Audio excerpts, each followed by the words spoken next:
Hello, Amo Speaks. If you're new here, like, subscribe, share. Today we're going to be talking some politics. I've been doing these I did 2 live streams on drawings, and I'm gonna continue that. I think Tuesdays and Thursdays, probably obviously not this coming Thursday. It's very therapeutic for me, so I'm gonna be doing more of those, and I may create a channel just for that. Let's see. Let's pull this up. I've just put in all of my links in the chat. So X, I'm on TikTok, even though I haven't really posted anything there yet. I got to be there on there for 30 days before I start going live on TikTok also. Twitch, Rumble, YouTube, if you're on Rumble or if you're on Twitch watching this. I put all those channels and those links in the chat. X is a big one right now. I'm very, very, very active on X because of what's going on in politics. Let's see. Pull this up. Miss Phoenix, how you doing, young lady? Thank you for showing up. Let's do this. So, if you have not been paying attention, there is they're calling it a civil war, but it's really not. It's just disagreement. What's going on, Uncle L? It's really just disagreement, but it's strong disagreement. So Charlie Kirk was assassinated, and there are different approaches to how people want to handle it versus how people are handling it. Candace Owens is handling it the way Candace Owens handles everything. But for some reason, people are freaking out about how she's handling it, even though this is how she literally has always been and always has done exactly what she's doing right now. Either way, you can disagree, you can agree. Doesn't really matter. What I don't like is when people start demanding that you denounce people or that you publicly disagree with them. I don't understand that. I've never understood that. So today we're going to go over, I want to have a little bit of a background. We know Candace Owens has been doing her investigation, asking a lot of questions that people do not like.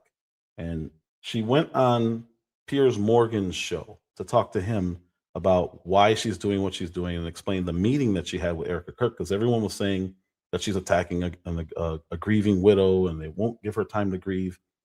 Well, they met. And they didn't really have that discussion. Erica Kirk did have some, she did ask her to stop publicly, but in private, I think they both learned enough about each other and they shared information with each other, and it kind of went away. So Candace went right back to doing what she's doing, and there are things that are happening. We may not talk about that today, but I just want to go over the Piers Morgan thing, and then I want to go over Ben Shapiro and his Amfest speech, and he called out people on the right and telling them what their moral obligations are. And I thought that was really interesting. And then I also want to go over what's going on, Henry. I also want to go over Tucker Carlson, Megyn Kelly, and Candace Owens' response. The title of this live is Candace Owens, Megyn Kelly, and Tucker destroy Ben Shapiro's weird demands to denounce their friends. I don't know if destroy does justice what Candace Owens did to Ben Shapiro. I don't even know if nuclear describes what she did to him. But either way, I want to play. We're going to start right off with playing her. Yeah, Henry. Oh, Henry. That was yeah. Phoenix. Oh my gosh. Oh yeah. Well, we're gonna watch that. We're gonna get to that. I saved that. That's the best. We're gonna save that for last. But first, I want to show what she did to poor Piers Morgan, who he does this faux journalism thing where he acts like he's just he's this straight, narrow, asking fair questions. But really, what he's trying to do is batter the person that he has on and force what he thinks onto them. It's really annoying tactic. It's what everyone wanted Tucker Carlson to do to Nick Fuentes. All it is virtue signaling. So I don't really care for that. Now, you do ask questions. You're supposed to ask questions that are tough and to make people explain their positions on things, especially if you're on the show. You're on there for a reason. So you should explain what you're doing. You shouldn't let people dodge questions. But at the same time, it shouldn't be one-sided. What's going on, Shay? It really shouldn't be one-sided. You should be asking questions and trying to establish that person's narrative instead of everyone else's narrative about that person. Without further ado, let me pull this up because I thought this was a fascinating exchange. And obviously, it's going to sound fast because on YouTube, you have to alter videos. You can't just play videos. And especially when I do longer ones, I speed it up. So it's going to sound kind of funny, but it's You get used to it when you're listening to it. Let's pull this up. About you guys actually getting together. I was approached by Turning Point after Blake Neff, who works on Charlie's show, sort of fumbled this invite. It was, I'd almost say it was a fake invite publicly. And then in the middle of the night said, oh, Candace is not able to be here tomorrow. And they never messaged me. And I think there was quite a bit of public backlash with how they went about it. It just was just not the way that we try to set meetings. And so what happened after was they reached out to me, said Erica would agree to do a live stream, just the two of us. And then after Erica's PR blitz, they reached out again and said that they felt that it was better for us to meet one-on-one as opposed to us sitting down having Megyn Kelly moderate, which was the idea originally. Right. And so where did you have your summit meeting? At a hotel here in Nashville. And a lot of your, as you know, a lot of your supporters, fans of your show, think that you may have been lured into a trap. Did anything while you were there make you think you were being lured into a trap? I don't know that a lot of my fans think that I was being lured into a trap. I think ahead of time they had some concerns, obviously, because I think in general, after you see a public assassination and you start tracking so many lies that are happening, there's going to be an understandable amount of angst that people feel. And I certainly felt the angst as well. I've obviously been very clear that I am suspicious of some of the characters that are at Turning Point USA. So I totally understand why the public was concerned. When you saw Erica, she was obviously angry about you in that CBS town hall. What was her demeanor like when you met her? Well, I don't think that she thought she was angry in that. I think maybe that was the characterization from the public. I certainly thought she was angry as well. And she sort of clarified that she was a bit annoyed by the questioning, the way in which Barry had set up the question with the podcaster Candace Owens, which I think was definitely being driven more by Barry Weiss's feelings towards me, long-running feelings towards me, than it was perhaps for the benefit of CBS and trying to pretend to be an impartial journalist. So I think she was frustrated by the line of questioning, is what she explained to me. So how would you categorize the 4.5 hours? If you were looking at it in totality, what was the tone of the conversation? What do you think you both got out of it? Well, for me, answers to the questions of trying to understand why there were so many Turning Point lies and why instead of people acknowledging that these are lies, I felt that there was this billion-dollar psychological operation to convince people that Candace is just crazy. These aren't lies. These are made up. And so I was very refreshed that they owned up to the lies. That was a great first step. And I think, you know, what motivates that? Maybe because despite having what I would assume to be the best PR agents and crisis PR agents in the world, we're moving toward a different world where people don't really care. You know, if you are friends with the people at, what is it, WME and CAA and what they can do for you, that sort of power is ineffectual in this day and age. And so I think they recognize that, and that the public simply doesn't believe the story that they've been fed, and the psychological operation to convince us not to believe our own eyes or to trust our common sense instincts has failed. Okay, and I think on their end, they got more clarity on how I figured out certain things, more clarity on why I am convinced that there are people that are inside of Turning Point that are dirty. And I was able to share more with them off record. And I think that they got more clarity in exchange. And this is what everyone wanted, right? They kept saying she's asking these questions and what is she getting at? What is she insinuating? Who is she accusing? So she sat down with Erica Kirk, and you heard her, she mentioned Blake Neff, who clearly sabotaged the original meeting that Erica Kirk wanted. He, for whatever reason, the meeting would have been 10 days out, and he demanded she respond within 24 hours and that she had to come in person and all this weird stuff. I believe he did that because he was trying to not have her show up. And again, he said it was at Erica Kirk's request, which means she wanted to meet. I think they should have done it publicly. I think it would have been incredible. I don't know if, I think they would have broken so many records. For one podcast, it would have been amazing. I think they should have simulcast it. But they didn't. But even after things that she found out in this meeting, the people who hate her and the people who don't like her or disagree with her, whatever you want, however you want to characterize them, they just dismissed that like it's nothing. She said they admitted to several lies. Now they said they call them mistakes, but the mistakes resulted in misleading people. So they admitted it. And she's here saying that they admitted it. And people completely ignored that, and they're still going, they're running a narrative saying she's not providing any proof. So then she speaks to the CEO, the person they all pretended to be defending, and that CEO says, oh yeah, we made a mistake here, we made a mistake here, we made a mistake here. And then after this episode here, not with Piers Morgan, but her episode where she was actually talking about the meeting, they completely ignored it all. And they looked for something to disagree with so they can continue their whatever this is. That it is a campaign. That's the only way to describe it. That's the only way to describe it, because it's weird. And I'm not going to keep doing live streams on it. But when you look at my X feed, and it's not just mine, there's a lot of people saying this. It feels like a campaign. It feels like they're trying to run a narrative. It feels like they're forcing people to pick a side. But there are no sides in this. There shouldn't be sides in this. I find it weird. There's a Zionism angle to it, which is weird to me, which caught my ear. I'm like, I don't understand. Why are they doing this? This is strange behavior. So she sits down with her, and this is what they're talking about. Before we get into some of the sort of specifics, is there not a danger here? I've already seen it in some of the reaction from people that follow your show.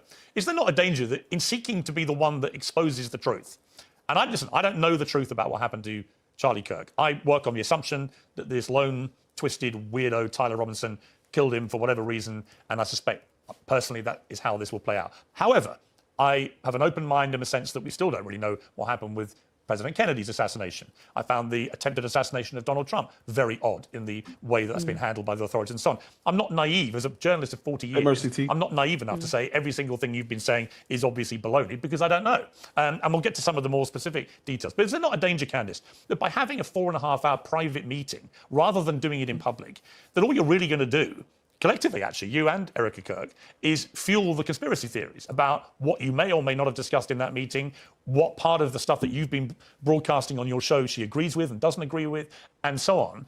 Is there not a danger that this is the least transparent way of going about trying to get solutions here?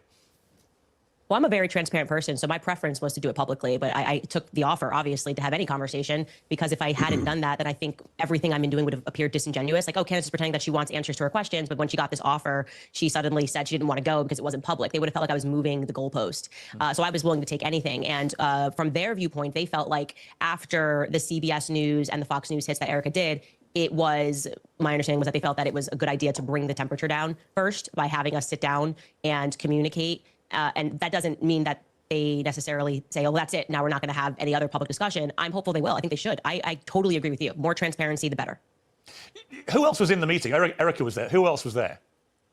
Justin Strife, who is the COO of Turning Point USA, and my husband was only there for a portion of it, and my cousin. So there were no lawyers, for example?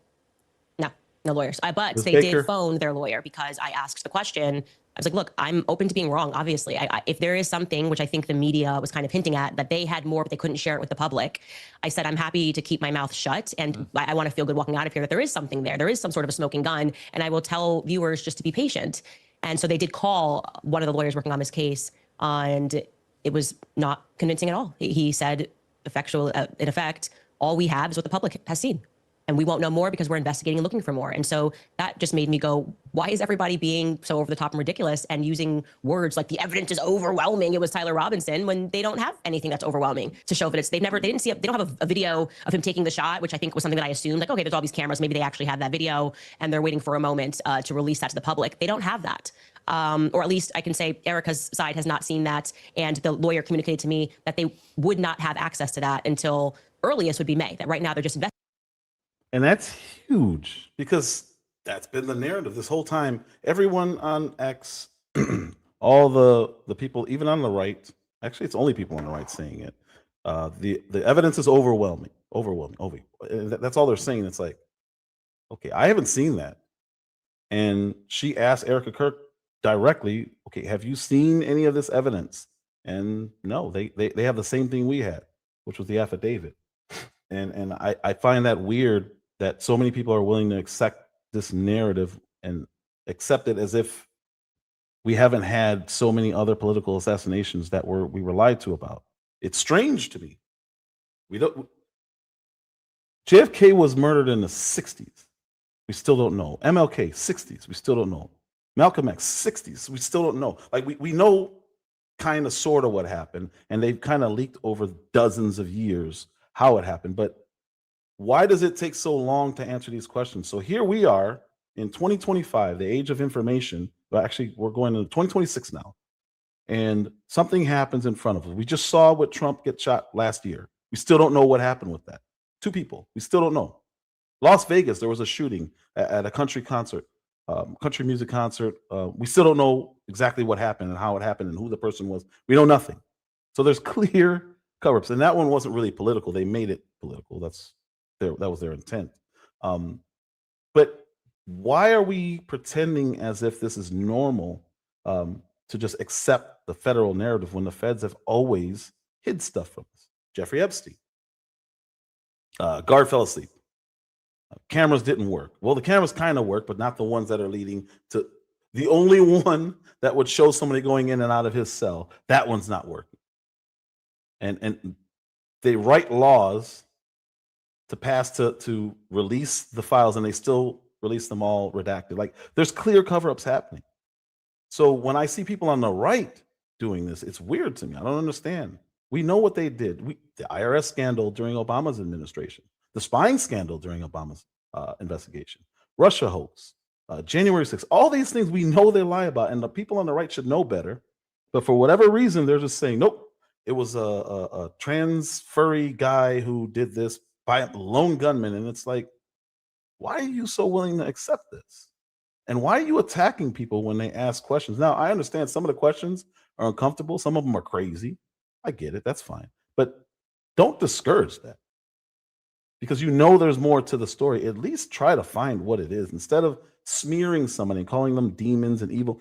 They have pastors within TPUSA going on stage and at the pulpit, not stage, at the pulpit, preaching and calling people evil and demons for questioning what happened to Charlie Kirk. It's weird. It's really, really weird. So I don't know what this is. I've already theorized that the right just wants to make an excuse for when they lose the midterms, because they know there's a good chance they're going to lose them, because they haven't delivered on what they're supposed to be doing. They delivered on some, but they haven't delivered on what they're supposed to do. So they're scared of bringing up to Trump because they know he will embarrass them like he's doing Marjorie Taylor Greene. But my point is, do your job and you won't have to worry about elections. You will get reelected. Their thing is, we need to win elections, so we need to be running at all times, apparently. Investigating just like we're doing back at home. Okay, you said that your motive for going to the meeting was that you would be able to come out and tell the world Tyler Robinson killed Charlie Kirk. So are you in a position to say that? Do you believe, as a consequence of your 4.5 hours with Erica, do you believe that it is now most likely that Tyler Robinson killed Charlie Kirk? Absolutely not. I haven't seen one piece of compelling evidence that Tyler Robinson scaled the rooftops like Spider-Man on a college campus that he didn't go to and fired one shot, a magic bullet shot, and killed Charlie Kirk. I have not seen one piece of compelling evidence. In fact, I've seen more compelling evidence to the contrary. Her lawyer was using kind of the same rhetoric that the media has been using, where, there's really, this is like, it's overwhelming. Maybe he didn't say the word overwhelming, but he was like, it's very clear, I think is what he said in particular. And then I pushed back and I said, what's clear? The affidavit? That's all you guys have?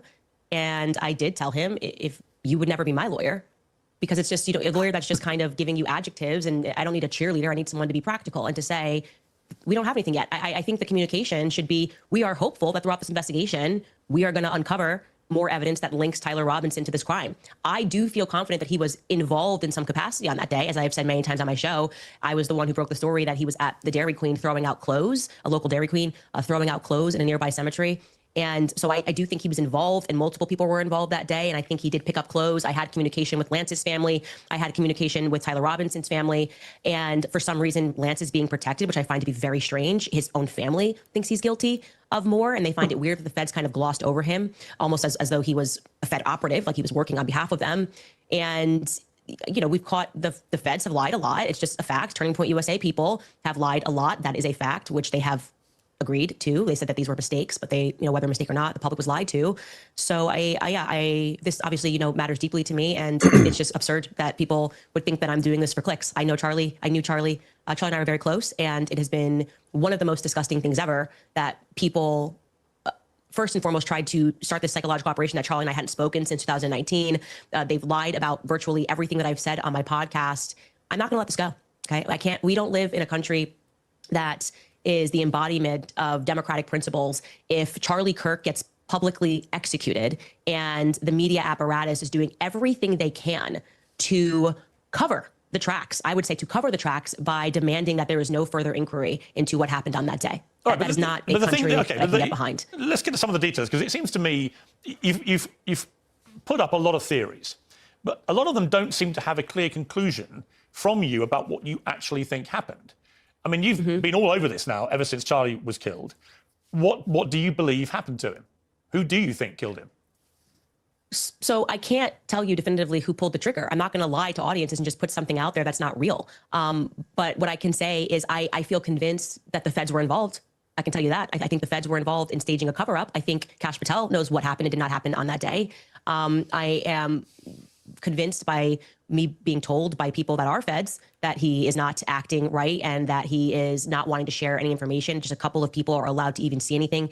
A Fed told me that they can't even touch the Charlie Kirk file without risk of being fired, and that he's grown increasingly mad. The U.S. Marshals that were there when they were doing the quote unquote manhunt for 33 hours said that Kash Patel effectively sent them on a wild goose chase, which is what was signaled to the public when he said, "We got him," and it was actually the wrong person. And so it caused people to stop looking because they were convinced they had the shooter.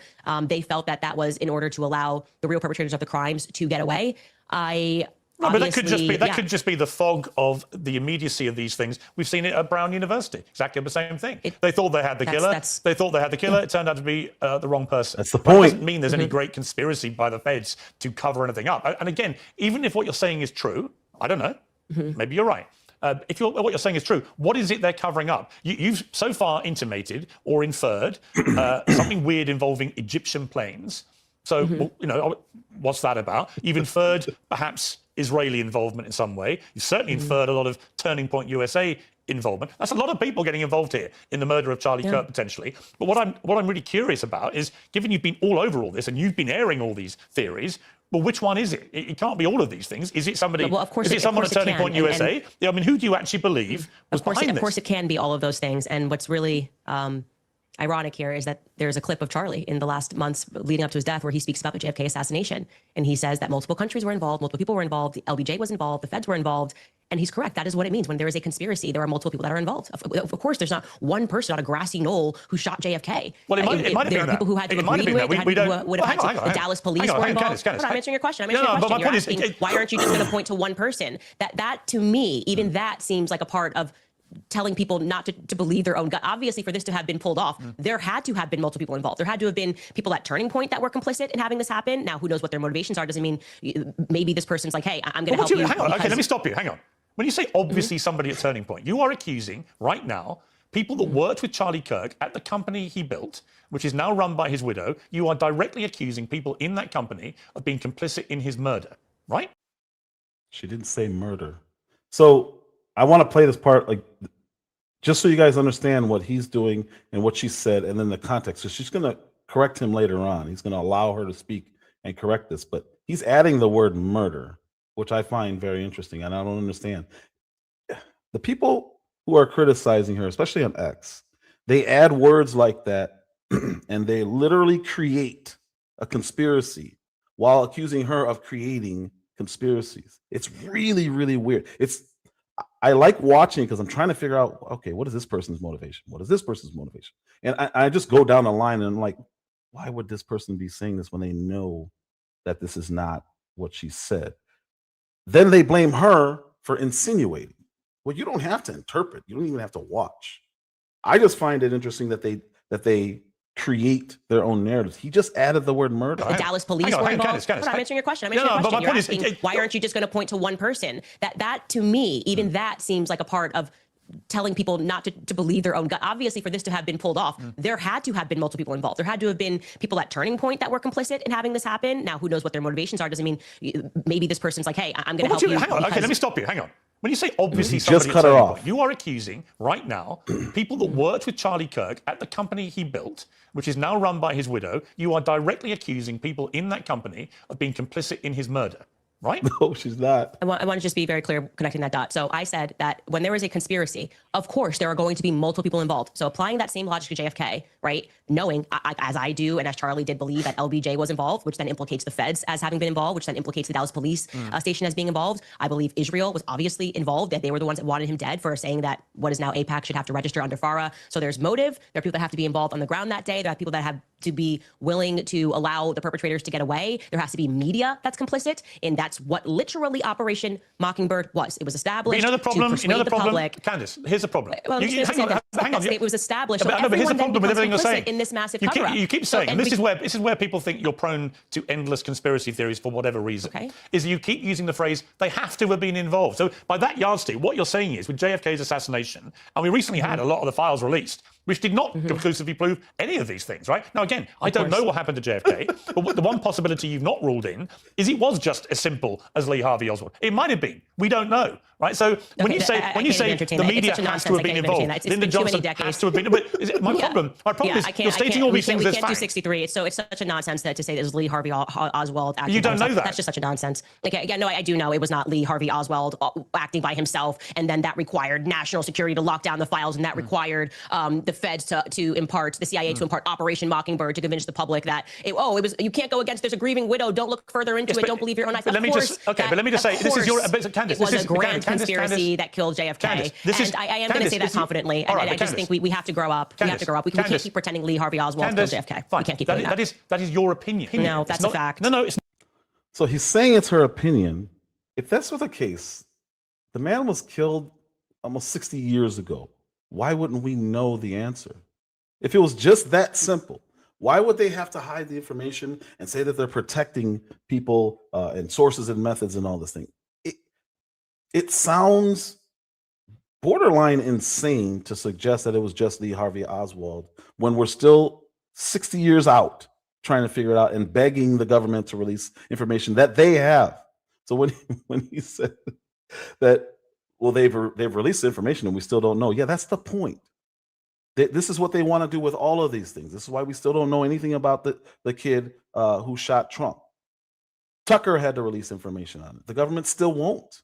You have to do Freedom of Information Act requests. It's the only way to get real information. Why do you have to force the government to tell you something if it's that simple? And he's insisting, well, that's your opinion. Okay, it is her opinion, but it's deduced from behavior. And that's the problem. And I just don't understand why they do this. How you doing, Crystal? Why do we do this? What is this? He's literally making the argument that well, it could have been just Lee Harvey Oswald. Really? 2026 is like a week from now, 2 weeks from now, less than that. And you're still gonna hold that line just so you don't disagree with the government? I don't understand this. What's going on, Zionism?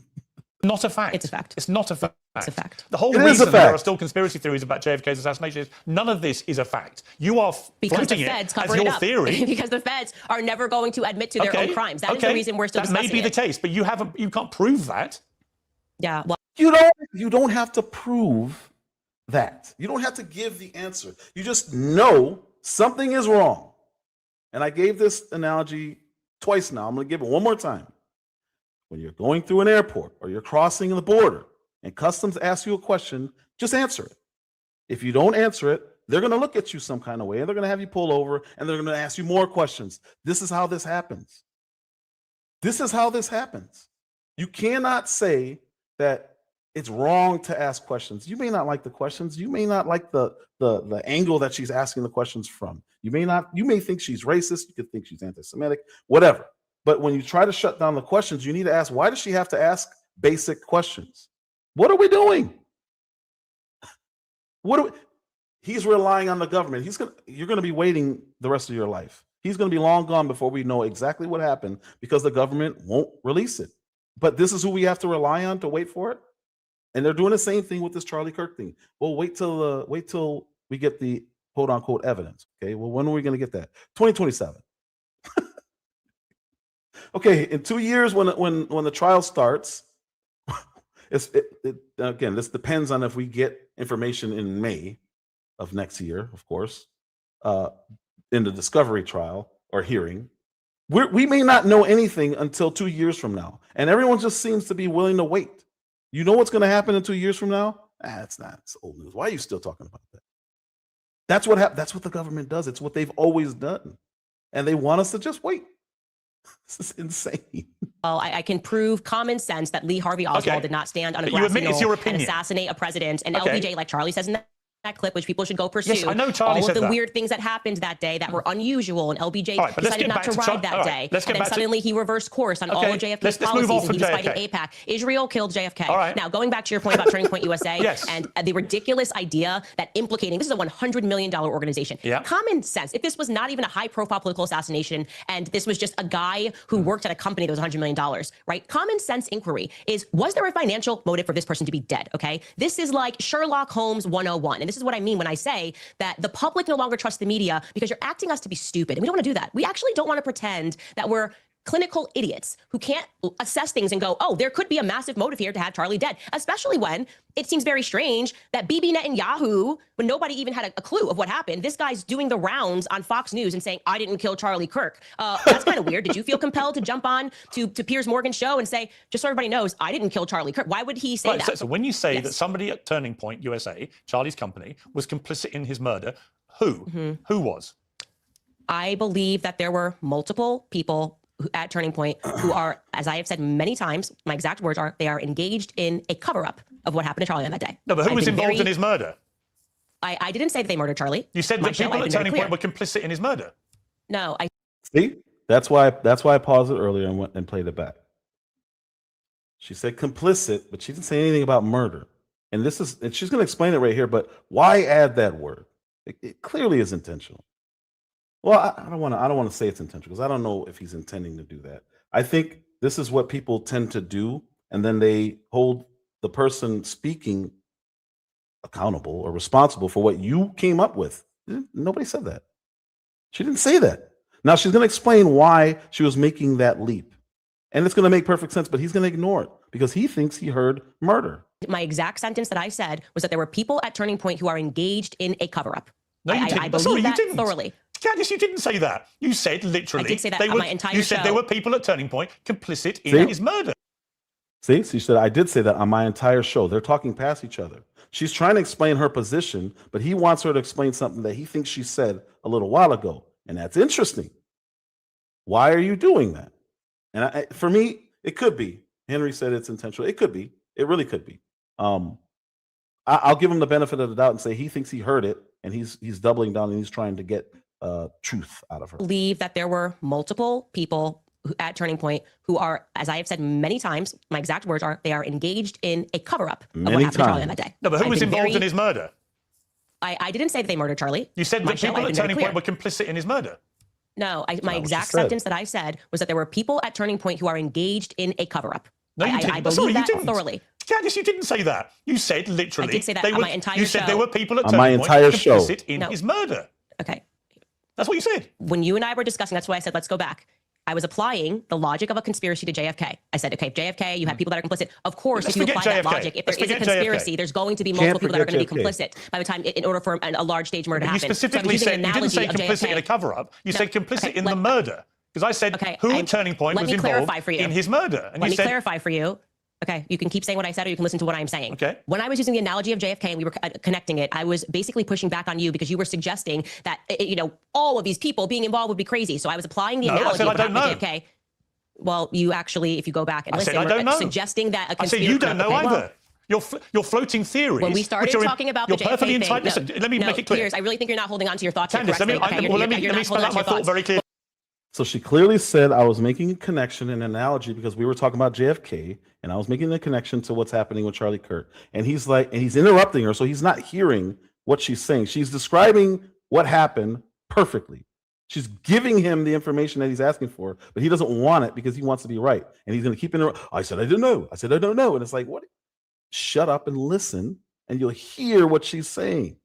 This is crazy. By that JFK. logic, if What's there going is a on, JFK? conspiracy, there's going to be multiple people that are going to be complicit by the time, in order for a large stage murder to You happen. specifically so I'm said using you an didn't say analogy of complicit in a JFK. cover-up. You No, said complicit okay, in the murder. Because I said Okay, who at Turning Point let was me involved clarify for you. in his murder. And Let you me said clarify for you.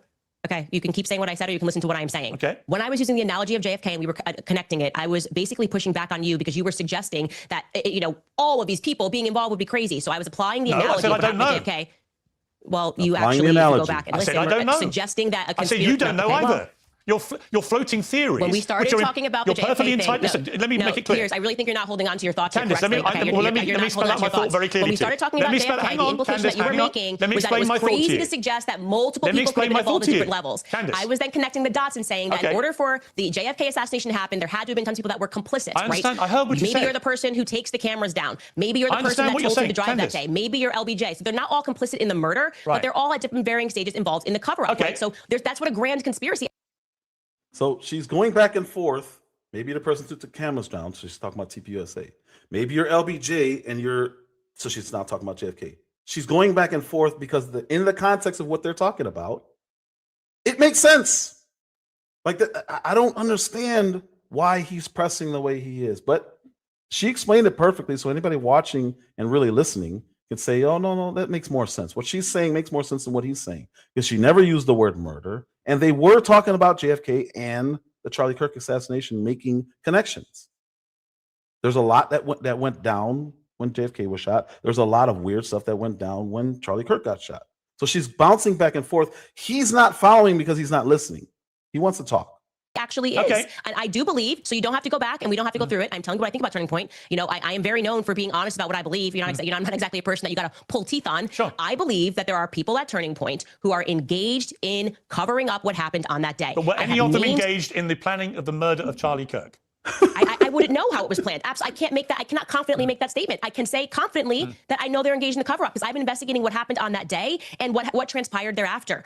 I've been clear. I've named those people on my show. I've said they are engaged in a cover-up, and I've listed the lies. So you don't have to try to make something out of what I didn't say. I tell you what I think. It's already controversial. We don't need to get more controversial, okay? Do I think someone at Turning Point pulled the trigger? No. Obviously, I don't think someone at Turning Point pulled the trigger. Did anybody at Turning Point, in your opinion, know that Charlie Kirk was going to be murdered? There is specifically 2 people at Turning Point USA, and I have communicated that information to Erica and Justin Strife, that I would not be surprised if they had foreknowledge of Charlie Kirk being assassinated. But do you have any evidence? I'm not going to name. I am not going to name those people, okay? Because it's not right for me to name those people until I know for a fact that they did. Did you give the names Did you give the names to Erica? Yes. You just said. You gave the names to Erica of 2 employees, current employees at Turning Point, who you believe were involved in the preparation for the murder of Charlie Kirk. Is that what you're saying? I told them that if I were in your shoes, these would be 2 employees that I would look further into. That's what evidence do you have that they had any prior knowledge of the murder? You see what he's doing? He's adding, first of all, he's adding murder. And he keeps trying to drive that. She just told you what she thinks and what she gave to Erica Kirk. And he says, so you think those 2 people had to do with the murder? That's not what she said. She said she gave her 2 people that she is suspicious of. And it's like, why do you keep adding this extra stuff to it? And this is what they accuse her of doing every day, all day, every day on X. They accuse her of running narratives and creating conspiracies while he's doing it. Listen to what she's saying versus what he's saying. This is wild to me. This is wild. That Charlie Kirk was going to be murdered. There is specifically 2 people at Turning Point USA, and I have communicated that information to Erica and Justin Strife, that I would not be surprised if they had foreknowledge of Charlie Kirk being assassinated. But do you have any evidence? I'm not going to name. I am not going to name those people, okay? Because it's not right for me to name those people until I know for a fact that they did. Did you give the names Did you give the names to Erica? Yes, I absolutely did. You gave the names to Erica of 2 employees, current employees at Turning Point, who you believe were involved in the preparation for the murder of Charlie Kirk. Is that what you're saying? I told them that if I were in your shoes, these would be 2 employees that I would look further into. That's what evidence do you have that they had any prior knowledge of the murder? He's still going because I with don't have concrete evidence is the reason why I'm not naming them. So I've been you've got responsible. no evidence, not saying, but you're telling the widow that these 2 people may have been involved in the murder. But you see the problem.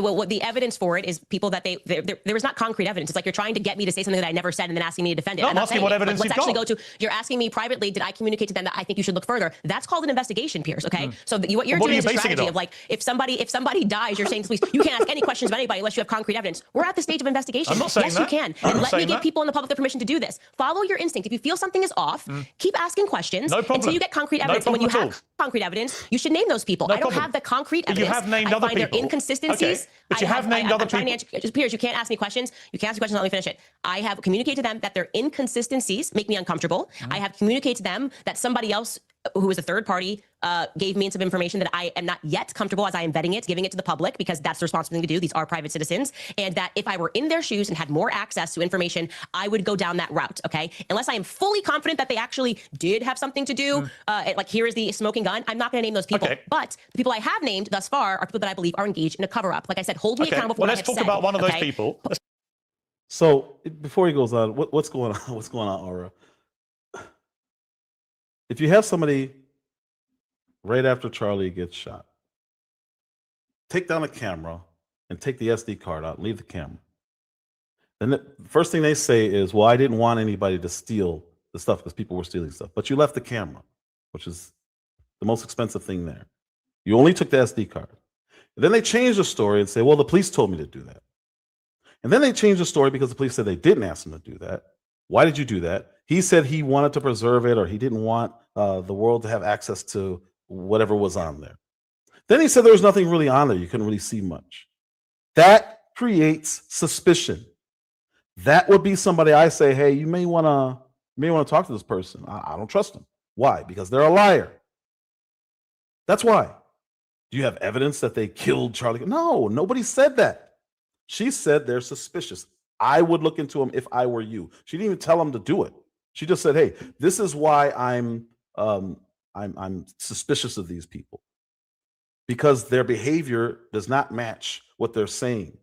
It's wrong. Something is off. The border patrol agent or customs, it's wrong when somebody does not want to answer a question. Hey, so where are you traveling to?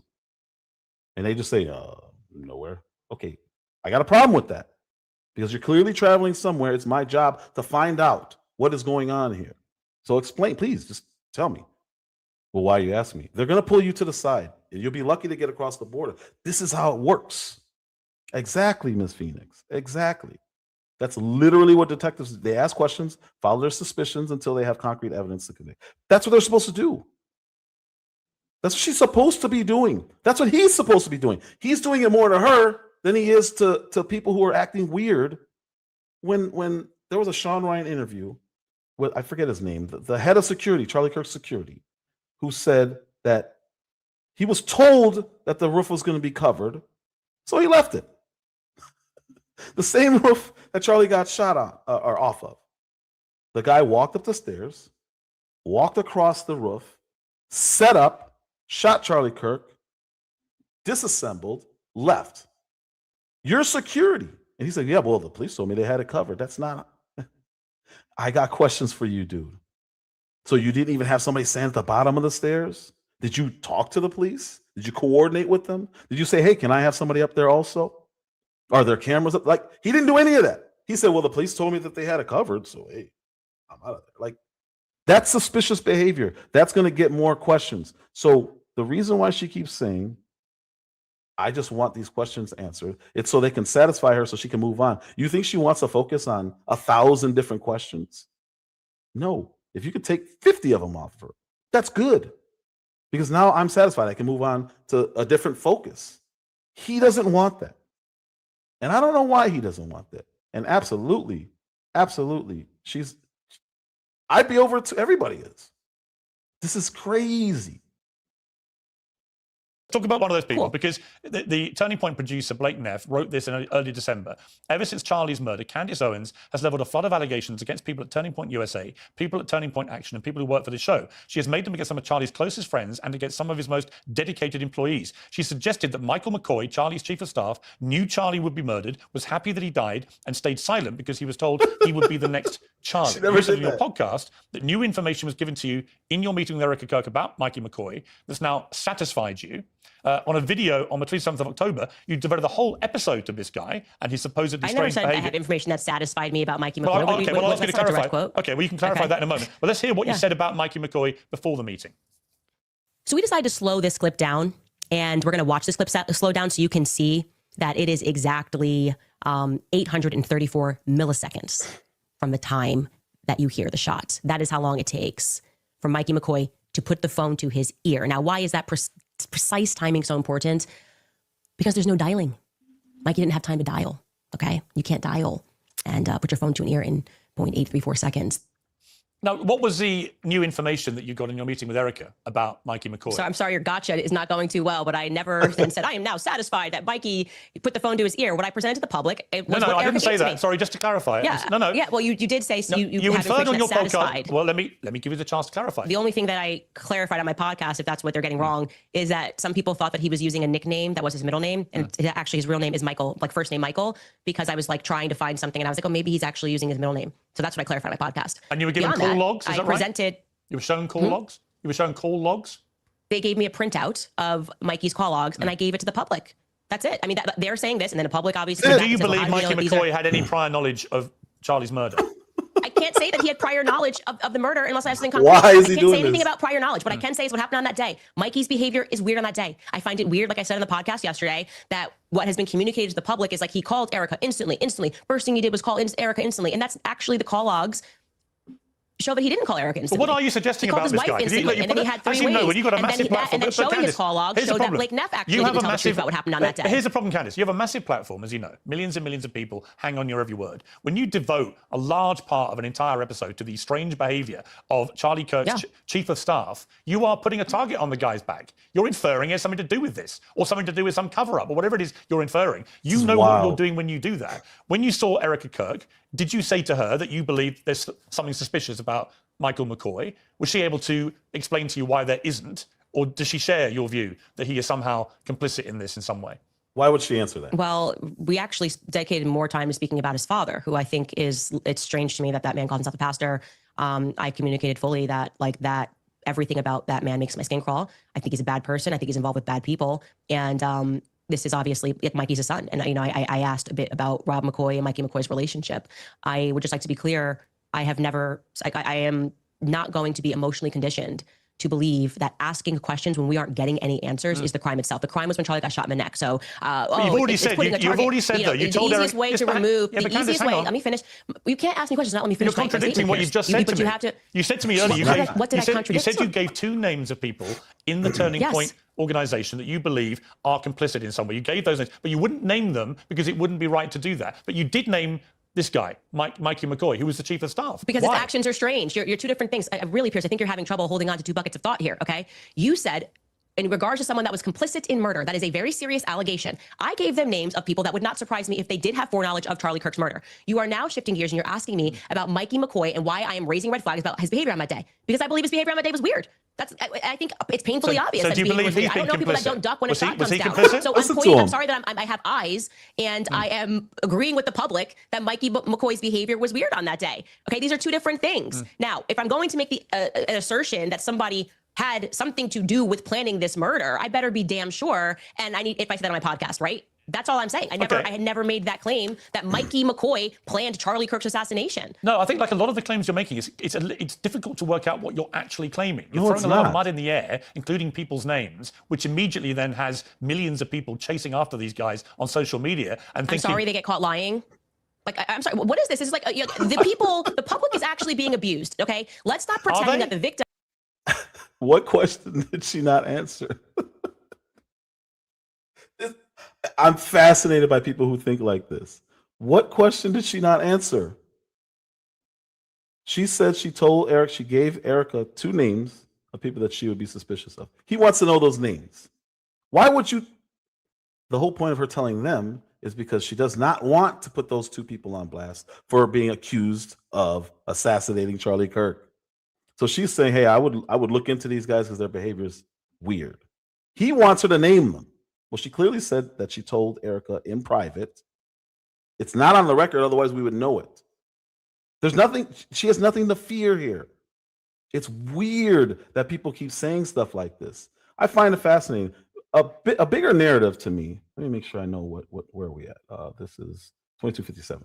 This is another narrative that I've been seeing that I don't understand. It's very, very strange to me. Well, why does she keep accusing his friends? And she's not accusing anyone. She's accusing them in a cover-up, and they're clearly covering something up. Maybe it's something that they did. But my issue is you can't ask friends stuff. And I've showed this before. I'm going to show it one more time because people don't seem to get this. What did I say? 2251? I think I said 2251. Yeah. Okay. Let's make this full screen. I guess that's as big as it's going to get. A significant portion of people are killed by someone they know. FBI data from recent years showing roughly over half, 50 to 56 of all murder victims are killed by an acquaintance, a friend, or family member. It is perfectly normal to look. I mean, I don't even know why they're asking this. And it's a narrative that's driving me crazy. Though this varies by gender, so 76% of females killed are going to be killed by someone that they know, compared to 56 of male victims. It's more likely than not that it's someone he knew. Are they, or do you just want them to think they are? No, the public. One more time. It's more likely than not that he was shot by someone he knew. And that's a fact. You know why? Because that's what the data shows. If you're going to be killed, you're more likely than not. It's somebody you know. So they keep driving this. Oh my God, she's attacking all of his friends and his closest friends and the people that. Are you saying he doesn't know how to hire? Everybody has bad hires. I've hired hundreds of people who did not turn out to be what they said they were when I was interviewing them. And they went through several interviews with other people. It happens. It happens. So when she says they're covering something up, she's not saying that they're covering up his murder. She's saying they're covering something up. It's literally what she's saying. And it's a weird, I don't even want to call it. There's a weird, not habit, whatever you want to call it. There's a weird nature of someone who forces a narrative because that's what they think someone's trying to say. That is a conspiracy. You are creating something out of nothing. And then accuse her of conspiracy. I find that interesting. Is being abused because you're basically saying, stop noticing that people at Turning Point USA are lying. No, How dare Candace and the public know? Yes, you are. No. How dare Candace? But when there's an doing? emphatic repudiation of what you're saying. Mikey lies and Rob McCoy lies and Blake Neff lies. And yes, all of these people have lied on record after the assassination. And the public goes, hey, that's kind of a weird lie. You're like, how dare you put a target on their back by noticing that they're lying? I mean, what weird psychological operation is this? Do you believe, lie. Okay, but do you believe Erica Kirk has been lying about it? No, I have been explicit on my show when people were saying, why aren't you attacking Erica Kirk? I said, because Erica Kirk has not lied. If to the extent that she lies, I will call it out. And that is why I did call out when she lied. Okay. When she said Charlie Kirk never received any text messages the night before saying that he was worried about that he was going to get murdered tomorrow. I instantly said, well, here we have it. That's a lie. He definitively did send out text messages to both Dan Flood and Andrew Kolba. And when we met in person, she clarified that, okay, yes, that's real. And we didn't know until you said it because he was using a different app and she was checking his iMessages. So to me, if you lie, you're going to make an enemy of me. Just don't lie. How about that basic requirement to say to people, don't lie about what happened on that day. Don't lie. To be fair to Erica, if you didn't know something, it's not technically a lie, but she didn't check. And how do you not check? When you have a friend of your husband and your husband passes away and she says, hey, I have this information and somebody said this, why don't you check? How did she not think to check? I don't understand that. So technically it's not a lie, but she did lie about not dating in New York. So she's lied about some things that are coming out and it's like, I don't know. Nobody wants to go after a woman who just lost her husband, right? But that does not change the fact that more than likely, whoever killed Charlie Kirk knew him. It's not disputable. It's not debatable. You can't argue against it because it's a fact. So when people start asking questions, say, get over it. Answer them. That's the easiest way. If I was found, I'm in the media room, if I was found over here on the floor, in a pool of my own blood, the first person they're going to talk to and look at is my wife. That's it. Why? Because this is where she lives. And because more likely than not, somebody I know did it, which is why they always ask, do you know if he had any problems with anybody? Who was anybody? People he knows. Like, what are we doing here? What is he doing, I should say? You know, everybody knows this. This is not rocket science. about what you did on that day, because that's the first clue to investigators that that person should be looked at further. All Again, right. this is common sense. Okay, let's move to something else Blake Neff said. He said, Candace has made other stranger allegations involving French paratroopers in maroon shirts, Egyptian Air Force planes flying out of Provo, Utah, and potential underground assassins traveling through unseen tunnels. At one point in early November, she started wildly throwing suspicion on members of Utah Valley's soccer team for wearing hoodies. I could go on. There's always something new coming up. None of it ever pans out because from the start, there's been nothing there. What do you say to that? He's lying, and that's the reason why Blake Neff is a suspicious character. I mean, him saying that I pointed to a soccer UVU person is complete fiction. I never had discussed that person on my show. Somebody was asking for a clearer photo of the person on X, and I shared it. No suspicion. Never said this person had anything to do with anything. I never covered him as a suspect on my show of anything at all. Didn't ask for more information on this person. That kid instantly responded and said, oh, those are our school colors, and that was it. And Turning Point tried to turn it into a thing. Why are you doing that? Regarding the Egyptian planes, that's a fact. Why are you saying she said that there was a military Egyptian plane on the ground that day? There was. In fact, there were two. So why are you pretending that that's like a weird thing to notice? And that is why people have been flagged about these planes. To his other point, ask you about the planes. I'm never allowed to answer a single question that you say in entirety before you move on to the next question. You can't just keep talking ad infinitum. I'm allowed to ask you another question. No, it's called answering. You just read an entire statement of multiple points of Blake's. I got to the second point, and you're like, let me ask you a question. No, I want to ask you. No, you already asked me a question. Try to answer the question that you asked. No, I want to ask you a follow-up specifically about the Egyptian planes, given you've now addressed it, which is, where is the evidence that any of these Egyptian planes were tracking Erica Kirk? I am going to be publishing the full document because there's not even just 2 planes. There's actually 4 planes that have been flying in, and I should be more thorough because I realize that the spreadsheet tracking Erica Kirk. Not that. Let me. Can I just please, without you cutting me off, Yells out one thing? Okay, thank you. These Egyptian planes, more broadly speaking, now that we have gone deeper onto the planes, recognizing that the reaction to them is not normal, what we can say is that these Egyptian planes are tied to Israel. They've been flying in and out of Israel with their transponder off for years. But regarding the Turning Point USA picture, more broadly speaking, Turning Point USA faith. Okay.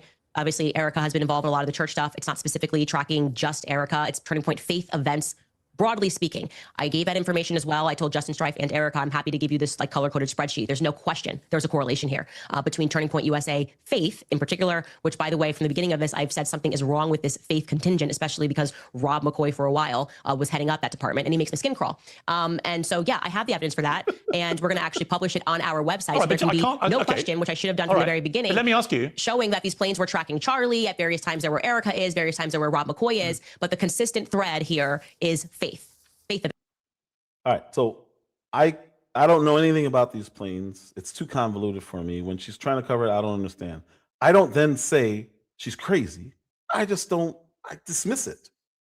Unless more comes out or there's more proof, I just ignore it. I don't care about the planes. She could be right, she could be wrong. I don't care. Why do people have to take a stance on the planes and make it about her? Why? I don't understand the need to have something to speak out against or for. You've never heard me talk about the planes. Why? Because it sounds weird to me. I don't believe it. But if you show me more, I may buy into it. Why can't people just say what I just said? Why is that so hard? I don't know nothing about the planes. I move right on.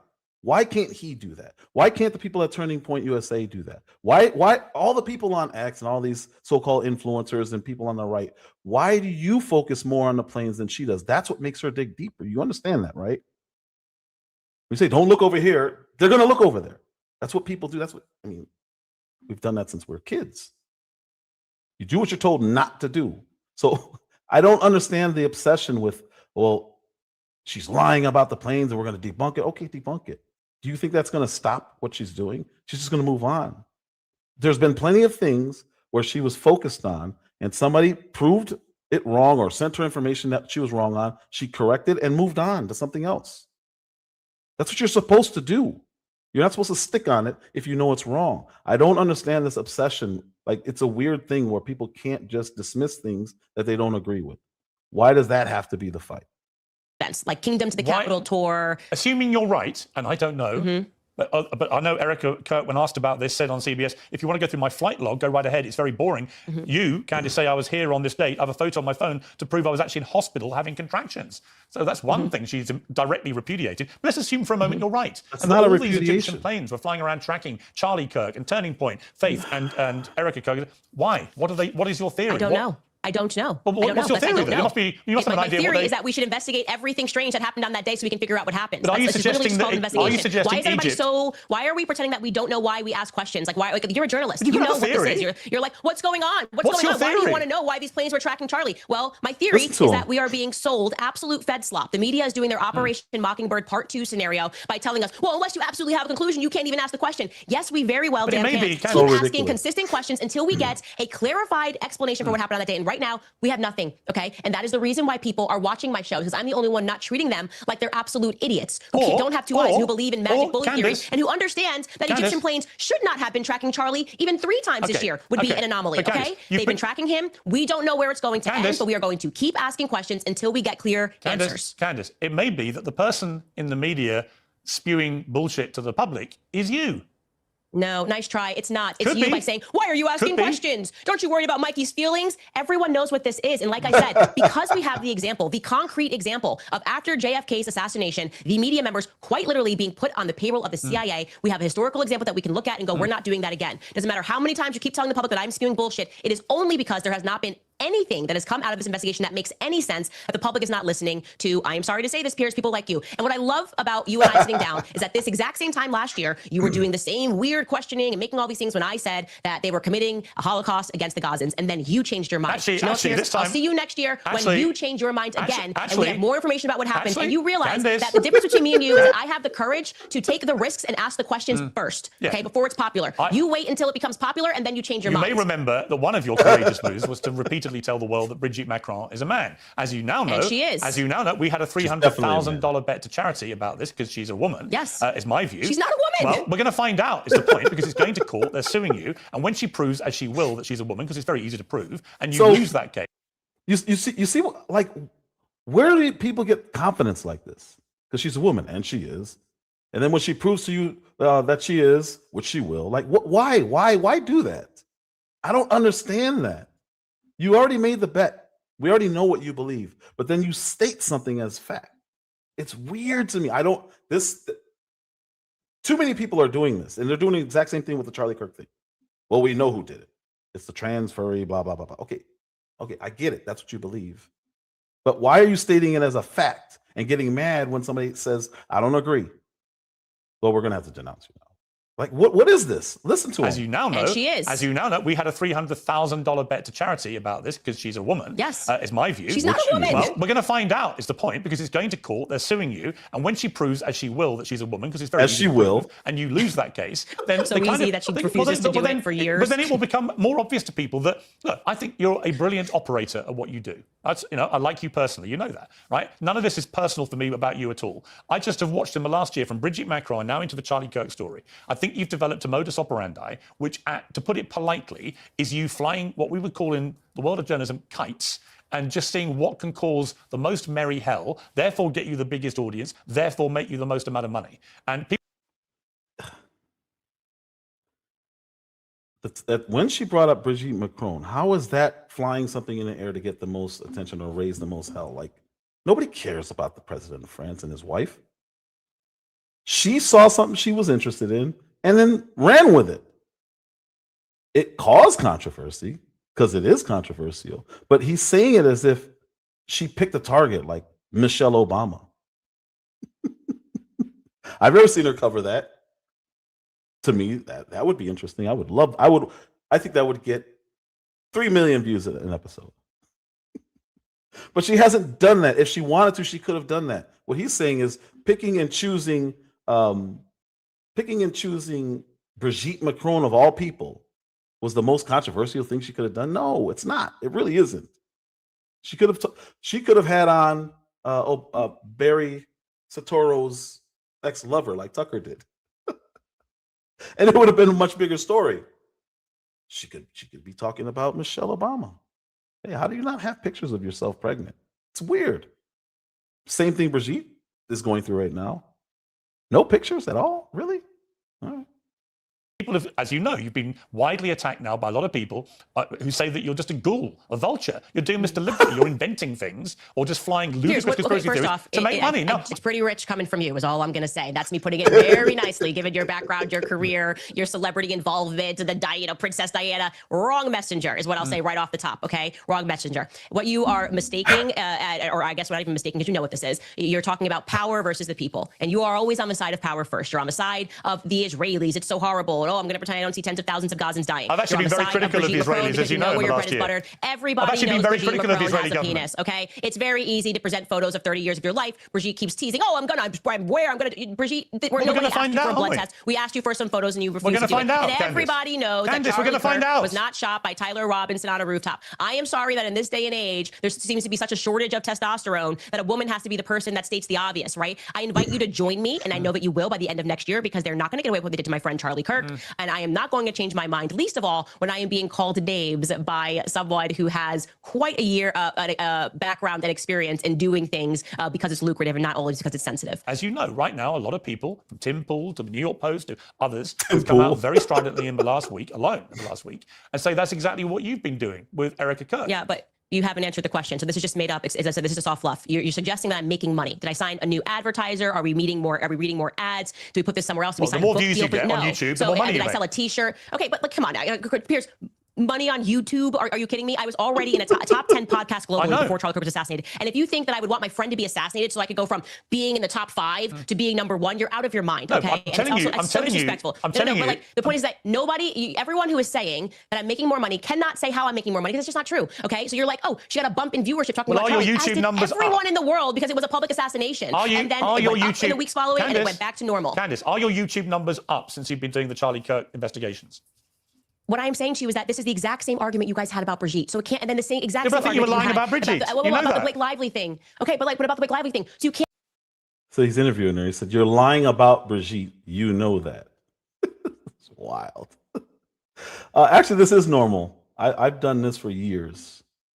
He said her rapid fire, nonstop, incessant speech is not normal. Oh, no. It is when you're grilling somebody. It absolutely is.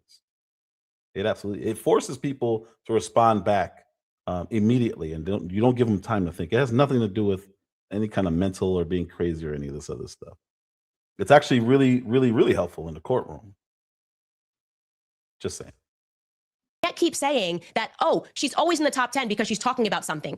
Or this is my podcast and it's me. It's just me. People enjoy my podcast because I don't treat them like they're idiots. I don't treat them like they should accept that Brigitte Macron just can't present one photo of herself raising her kids across 30 years. It's just too much to ask. Oh my gosh, it's ridiculous. How dare you? It's such an intrusion of privacy. She'd rather file a transatlantic lawsuit than to just produce photos and put all of this to bed. That's the difference between you and I. So now there's this repeat live from Kamala Chronicles, which we did looking into Kamala's background because it was relevant to the election cycle. Then we did the Blake Lively lawsuit, and they said, oh, she's trying to change her brand. That's the only reason her numbers are up. Then we went to Brigitte, which I lost, by the way. I had to get a whole career change when I first covered that story. So joke's on me if I'm doing this to make money, but I was willing to be fired to tell the truth. And then it's all about Brigitte. And now we've arrived at Charlie Kirk.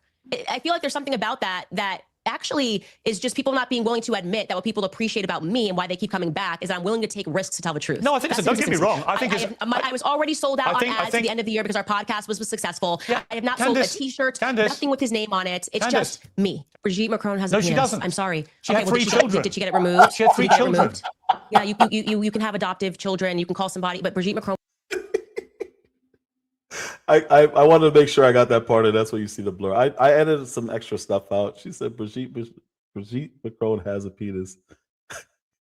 And he said she has children. Well, so does Dave Rubin. What does that have to do with anything? Numbers are up. Then we went to Brigitte, which I lost, by the way. I had to get a whole career change when I first covered that story. So joke's on me if I'm doing this to make money, but I was willing to be fired to tell the truth. And then it's all about Brigitte. And now we've arrived at Charlie Kirk. I feel like there's something about that actually is just people not being willing to admit that what people appreciate about me and why they keep coming back is I'm willing to take risks to tell the truth. No, I think so. Don't get me wrong. I was already sold out on ads at the end of the year because our podcast was successful. Yeah, I have not sold a T-shirt, nothing with his name on it. It's just me. Brigitte Macron has a penis. No, she doesn't. I'm sorry. She had 3 children. Did she get it removed? She had 3 children. Yeah, you can have adoptive children. You can call somebody, but Brigitte Macron was born a dude named Jean-Michel Trogneau. And I just feel, I want you to know that. I want you to know that Brigitte Macron Probably stands peeing up. I love it. Probably Okay. pee standing Well, up because the what I want to beauty know. is we have a big Yeah, bet. I think we Brigitte have a big stands. bet, and we're going to find out because it's going to court. And you know, you will lose that court case. I think you know you will. Listen to him. You will lose. I am not going to lose a court case because Brigitte is presenting evidence that Brigitte was born a woman, because that's never even been offered. That's just their PR coming after and saying these things. Nobody believes that Brigitte Macron is just unable to present any pictures. Nobody's asking for blood. All right, well, This let's entire wait thing for the has court happened. case. Let's wait for the court case. Okay, great. But again, here's my problem, Candace, with the whole thing. don't know what to say. Everything is like you're just asking questions, you're sharing information, you're doing this. But when I actually ask you to be specific about, well, who do you think did what, that's where it all hits a shuddering halt. You don't know, do you? You don't actually know, anyway. Of course, if I actually knew who shot Charlie Kirk, I would be that would be the instantly show. publicizing it. I'd say, I figured it out. I figured it out. That's not how an investigation works. Pierce just doesn't work like that, okay? You have to follow the clues until you arrive at a conclusion. Of course, I cannot confidently state that it was, you know, John Smith who shot Charlie Kirk from the left side. I don't know that yet. I don't know that information yet. And when I do know it, I will publicize it without question. I just am pointing out the inconsistencies, the lies. He was not shot with 30-06, and he did not have a Man of Steel neck, How do you and know? that's completely made up. Well, actually, that's going to be my show today. I do now factually know that Man of Steel thing was made up, and that never came from the surgeon's mouth. So again, we have another lie. We have another lie coming out of Turning Point USA. And put in quotation marks that lie, that it was a direct quote from the surgeon that was made up. Mad. So yeah, I'm going to keep track of all of these lies, deliver them to the public, and allow them to surmise. I'm going to allow them to think critically while it's still legal. I know it's barely legal in the UK, and it's becoming increasingly less legal here in the United States. So I'm going to use every opportunity to ask every question. But she did. And she did. She presented that the surgeon who supposedly told Andrew Clovet this story about Charlie Kirk's neck and him being Superman, and good thing he ate well or whatever, that's what stopped the bullet. Surgeon said it's not true. So instead of, nobody's addressing that lie. They just move right to the next thing that they want to attack her on. I find that to be very, very weird. That behavior is weird. And if something doesn't go with their narrative, they just move on to the next thing and force the narrative. Tell you publicly before you met to stop. What's clear is you're not going to stop. So is she okay with you now continuing to talk about your theories, or does she still want you to stop? Well, she didn't ask me to stop.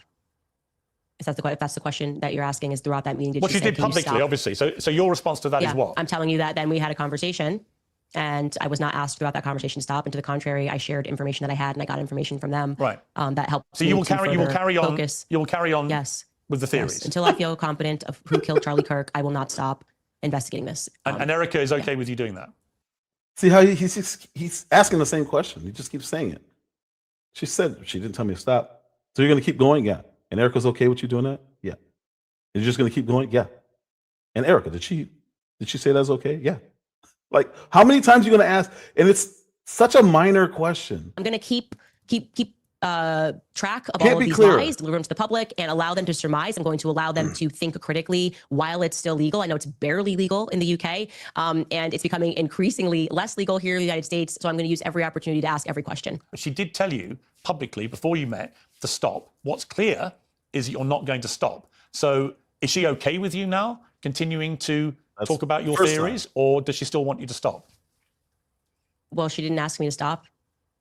If that's the question that you're asking, is throughout that meeting, did What she she say, did "Can you publicly, stop?" obviously. So your response to that is what? I'm telling you that then we had a conversation, and I was not asked throughout that conversation to stop. And to the contrary, I shared information that I had, and I got information from them. Right. That helped. So you will carry on. Focus. You will carry on. Yes. With the theories. Yes. Until I feel confident of who killed Charlie Kirk, I will not stop investigating this. And Erica is okay with you doing that?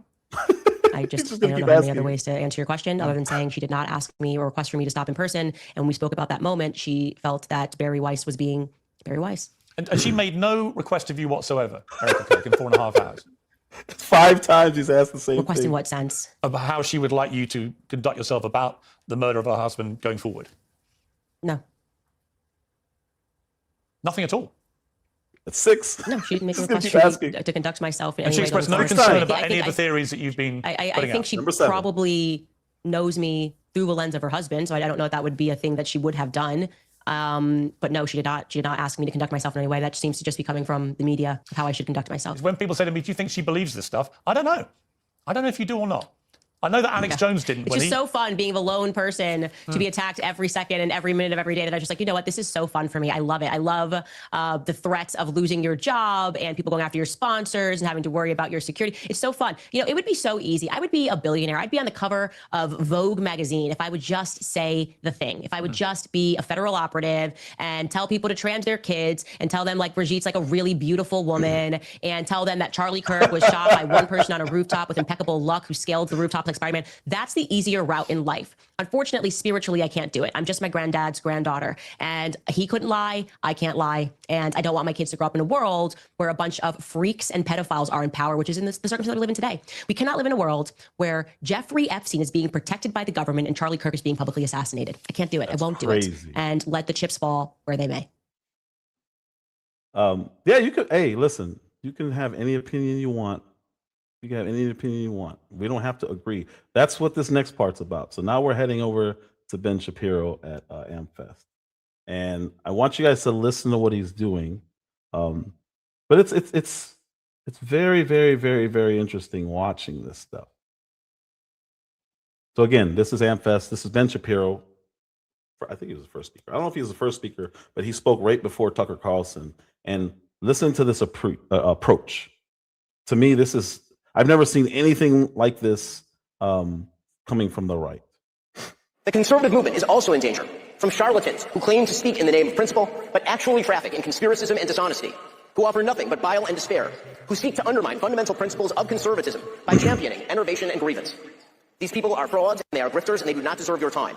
So, if Candace Owens decides to spend every day since the murder of Charlie Kirk casting aspersions at TPUSA and the people who work here, who worked with Charlie every single day, his best friends, to cast aspersions at Mikey McCoy and Andrew Colvin and Blake Neff and Tyler Boyer, and yes, at Erica Kirk, and to imply or outright claim complicity in a cover-up over Charlie's murder, to spew absolutely baseless trash implicating everyone from French intelligence to Mossad to members of TPUSA in Charlie's murder or a cover-up in that murder, then we, as people with a microphone, have a moral obligation to call that out by name. Erica Kirk and TPUSA never should have been put in the position to have to defend themselves against such specious and evil attacks, particularly in a time of mourning. And the people. Once again, this is unavoidable. This really is unavoidable. This is a fact. You can't argue this. I don't understand the Friends argument. 50 to 56% of all people murdered are murdered by someone they know. That means it is more likely than not, I'm going to keep saying this, that somebody she knew did do it. I don't understand this Friends argument, particularly when they're grieving. Well, that's when you do it. I don't want to hear you can't ask. Condemn Candace's truly vicious attacks, and some of them are speaking here. Sorry, I don't want to hear you can't ask questions because they're his friends. Yeah, and they're more likely to have something to do with him being killed. That's it. It's really simple. And no, absolutely not. Absolutely not. It says here, Ben Shapiro's approach matches that of Charlie Kirk. How many times did Kirk interview, debate, or host Nick Fuentes? How many days after his death did Tucker what does that have to do with anything? Tucker can interview anyone who he wants. Just because Charlie Kirk didn't doesn't mean that Tucker Carlson can't. Remember, Tucker Carlson is the one who they took money from him over, and he still held firm.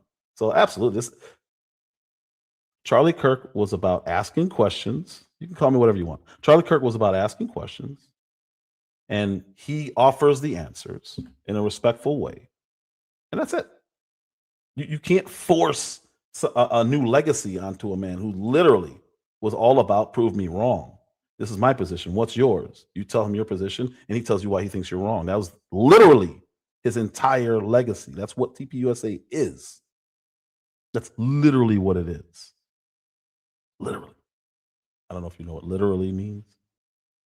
It was all about respectful dialogue. If you can be respectful. Candace Owens has never attacked Erica Kirk the way they made it seem like. It doesn't matter how many times he interviewed Nick Fuentes. He didn't have to. He didn't have to. But I'm going to let you sit here and cry because that's what you're going to do. are guilty of cowardice. The fact that they have said nothing while Candace has been vomiting all sorts of hideous and conspiratorial nonsense into the public square for years is just as cowardly. So no, Tucker Carlson, it is not an excuse to go silent on Candace's targeting of TPUSA. Or to mirror her bullshit lines of questioning because you love Candace personally. The same holds true of Megyn Kelly, a person I consider a friend, characterizing Candace as a young mother and thus shying away from condemning her actions or fibbing about them. That is a non-starter. Meghan Markle is a young mother. Ilhan Omar is a young mother. That doesn't matter. And when Megyn said this week, quote, my goal and my job here is to try to understand, yes, where Candace is coming from on this, and says she sees no purpose in inserting herself, quote, into this on one side, that is a moral and logical absurdity. There is only one moral side here, Erica Kirk's side, the side of the... So again, this is interesting. You need to be careful with those words. You can't use those words on YouTube. Relax. I'm just going to delete those comments. I'm not going to kick you unless you keep going and using words you're not supposed to use. I'm pretty sure you know you're not supposed to do that. So relax. That's not necessary. I'm very tolerant over here. I really am. But relax. Oh, you got better things to do? Okay, bye. See you later. Have a great one. Anyway, so he's bringing up morality, which I find very fascinating because during the war of Gaza and Israel, when people were asking him moral questions, they were literally he was trying to use the morality argument while they were using the morality argument. They were saying it's immoral to kill kids with a justification that, well, their parents voted in Hamas. Okay, that's a morality argument. He would shoot that down by saying, well, we have a moral, by we, Israel, even though he's not from Israel, he's American. We have a moral obligation to protect our own kids. And it's like, okay, you can have that debate.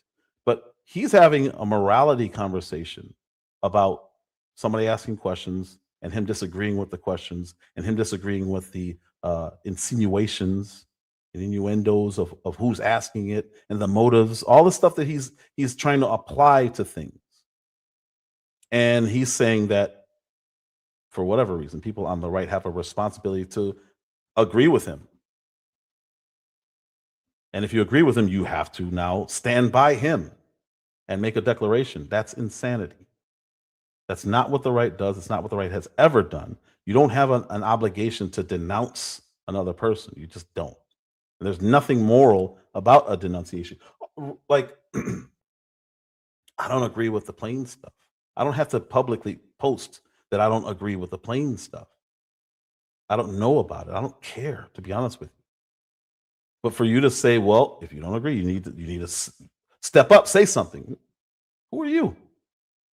The funniest part is him and Charlie Kirk didn't get along. He did everything that he could do to stop Charlie Kirk's rise and what he was doing. Everything. Like literally. And it's like, you're on stage now. He paid for himself to get up on stage to chastise people who disagree with him. This is a fact. This is what Zionism is anti-American, which I agree with, by the way. Jewish donors play into all the stereotypes. I cannot and will not be bullied like this, leaving me no choice but to leave the pro-Israel cause. That was the text message that Charlie Kirk sent. That created a pretty big problem for him. And I can't get in line with disagreeing with people. Like, I can't. Yeah, he went on the show. Again, that shows that he's willing to have conversations with people he disagrees with. That's not debatable. They did not get along. Shapiro admitted it. He said, well, I did it all behind the scenes. Yeah, and behind Charlie Kirk's back. They did not get along. They just didn't.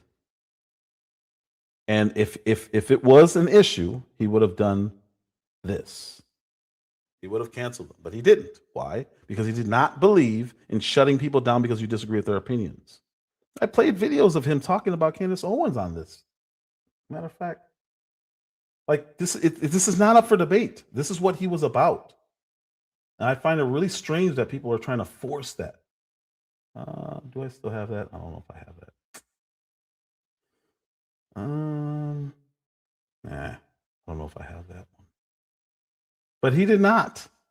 He did not agree with shutting people's opinions down. Free speech. I have it here somewhere. Crap.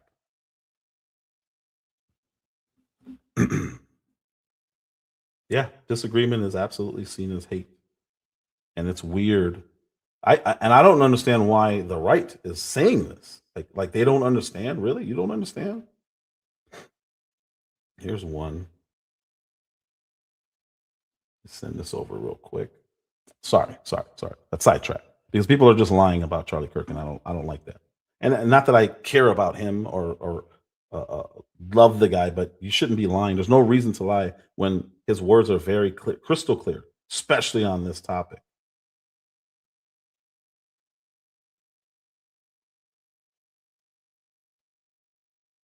Especially on this topic. And what's happening is people like Ben Shapiro don't like people criticizing Israel. He does not like anybody criticizing Netanyahu. That's his guy. That's his guy.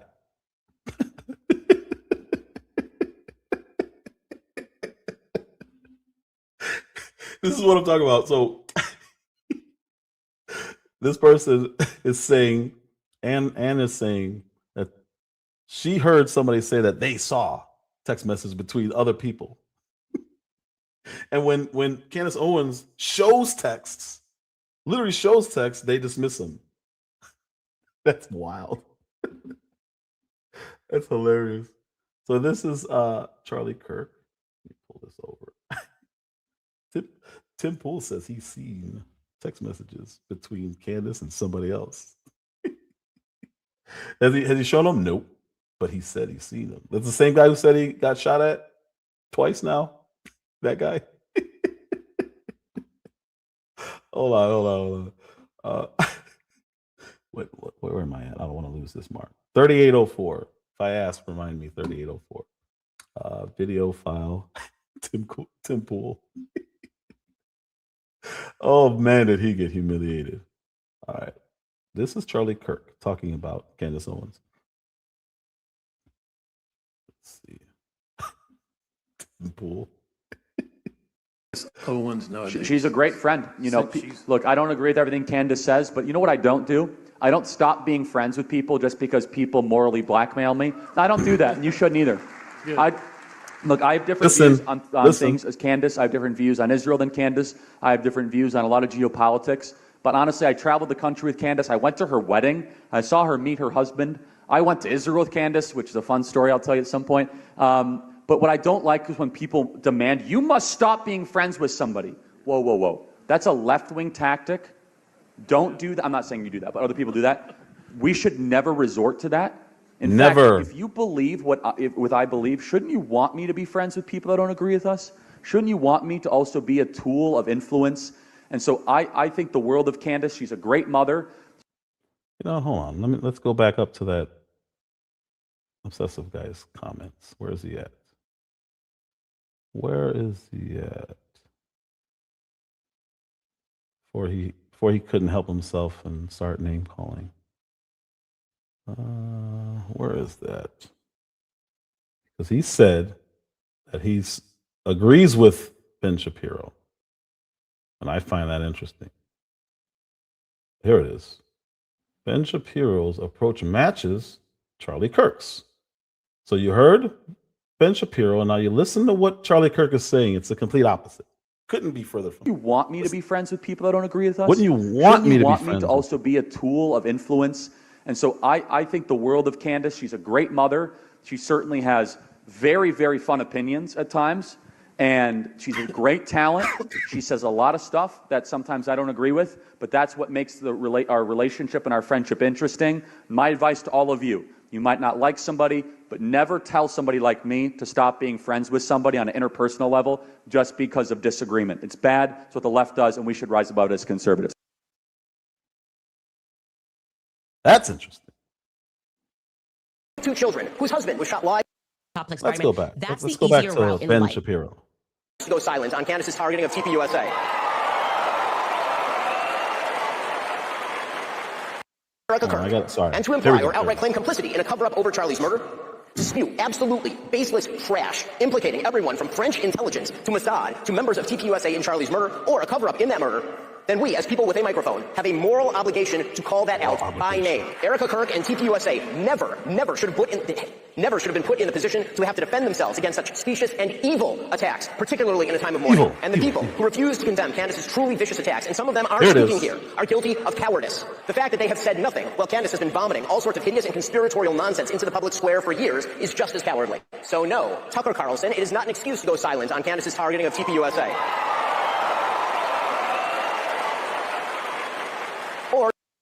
So he, even though it's his friend, he's a coward for not calling out Candace Owens. I find this interesting. To mirror her bullshit lines of questioning because you love Candace personally. The same holds true of Megyn Kelly, a person I consider a friend, characterizing Candace as a young mother and thus shying away from condemning her actions or fibbing about them. Let's go back. Let's hear what Charlie Kirk has to say. Again, how is your relationship with Candace Owens nowadays? She's a great friend. You know, look, I don't agree with everything Candace says, but you know what I don't do? I don't stop being friends with people just because people morally blackmail me. I don't do that, and you shouldn't either. Look, I have different views on things as Candace. It's an interesting phrase, moral blackmail. Well, you see Ben Shapiro on that man's stage telling people they have a moral obligation to speak out against people that they're friends with. You have to condemn it. You can't just say, hey, I don't agree with that. I don't know about the plane. That's what I would say. But I'm not going to say it on air. If I know her, I'm going to say, why do you really want to keep going on this road? Yeah, okay, all right. Just letting you know, I don't know about this one. That's what you do to the person. You don't have to get on stage and denounce. What is this? It is the exact opposite. So as he's saying, stick by the friend, disagree, influence the person into a different opinion, possibly. Ben Shapiro saying you have a moral obligation to condemn. You are a coward. No, that's not it. Candace, I have different views on Israel than Candace. I have different views on a lot of geopolitics. But honestly, I traveled the country with Candace. I went to her wedding. I saw her meet her husband. I went to Israel with Candace, which is a fun story I'll tell you at some point. But what I don't like is when people demand, you must stop being friends with somebody. Whoa. That's a left-wing tactic. Don't do that. I'm not saying you do that, but other people do that. We should. Other people do that. Like who? Oh, I don't know. Ben Shapiro? Never resort to that. In fact, never. If you believe what I believe, shouldn't you want me to be friends with people that don't agree with us? Shouldn't you want me to also be a tool of influence? And so I think the world of Candace. She's a great mother. She certainly has very, very fun opinions at times. And she's a great talent. She says a lot of stuff that sometimes I don't agree with, but that's what makes our relationship and our friendship interesting. My advice to all of you, you might not like somebody. All of you. Never tell somebody like me to stop being friends with somebody on an interpersonal level just because of disagreement. It's bad. It's what the left does, and we should rise above it as conservatives. I agree. Charlie, I agree. This is false. And this is why I like doing stuff like this. This is why I like doing stuff like this. So I can prove stuff wrong. The letter was taken out of context. That letter came out before Charlie said that I'm leaving. I have no choice but to leave the Israeli cause. So yeah, it's absolutely out of context. Benjamin Netanyahu shared a letter that was, I don't know how long before, but it was definitely before Charlie left the cause. That's what makes it out of context.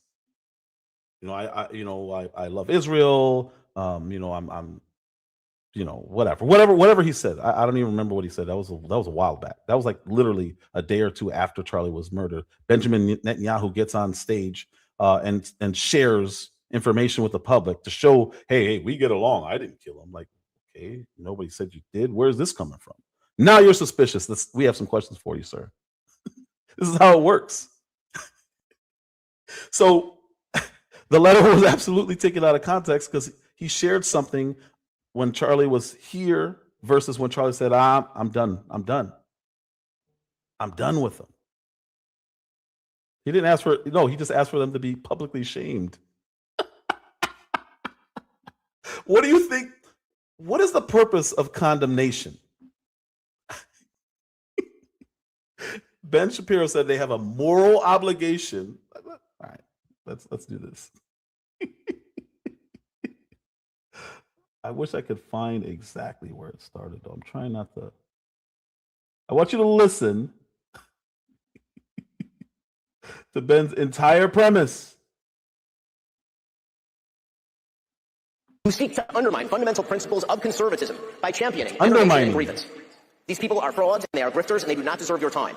So, if Candace Owens decides to spend every day since the murder of Charlie Kirk casting aspersions at TPUSA and the people who work here, who worked with Charlie every single day, his best friends, to cast aspersions at Mikey McCoy and Andrew Colvin and Blake Neff and Tyler Boyer and, yes, at Erica Kirk, and to imply or outright claim complicity in a cover-up over Charlie's murder, to spew absolutely baseless trash implicating everyone from French intelligence to Mossad to members of TPUSA in Charlie's murder or a cover-up in that murder, then we, as people with a microphone, have a moral obligation to call that out by name. Erica Kirk and TPUSA never should have been put in the position to have to defend themselves against such specious and evil attacks, particularly in a time of mourning. And the people who refuse to condemn Candace's truly vicious attacks, and some of them are speaking here, are guilty of cowardice. The fact that they have said nothing while Candace has been vomiting all sorts of hideous and conspiratorial nonsense into the public square for years is just as cowardly. So no, Tucker Carlson, it is not an excuse to go silent on Candace's targeting of TPUSA.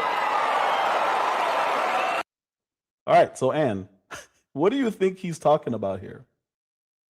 He said that people like Candace Owens, Tucker Carlson, Megyn Kelly, they're undermining conservatism. And that you are morally obligated to say something. You got to stand up. You have listeners. They have to agree with me. It is the exact opposite of what I just played Charlie Kirk saying. No, don't do this. And he paid to get on stage to say, do this. You gotta stop them. They're evil. He's up there having a fit because people disagree with him. And even if he's 100% right, you have a right to be racist. You have a right to hate people. You have a right to be disgusting. You have a right to say anything you want. This guy comes running behind him saying, I denounce that. Okay. Denounce it. Well, now you have to denounce it. That's where we have a problem, sir. Because I can disagree and I don't have to denounce. I don't have to shame anybody. I don't have to publicly disagree with them. You're crazy.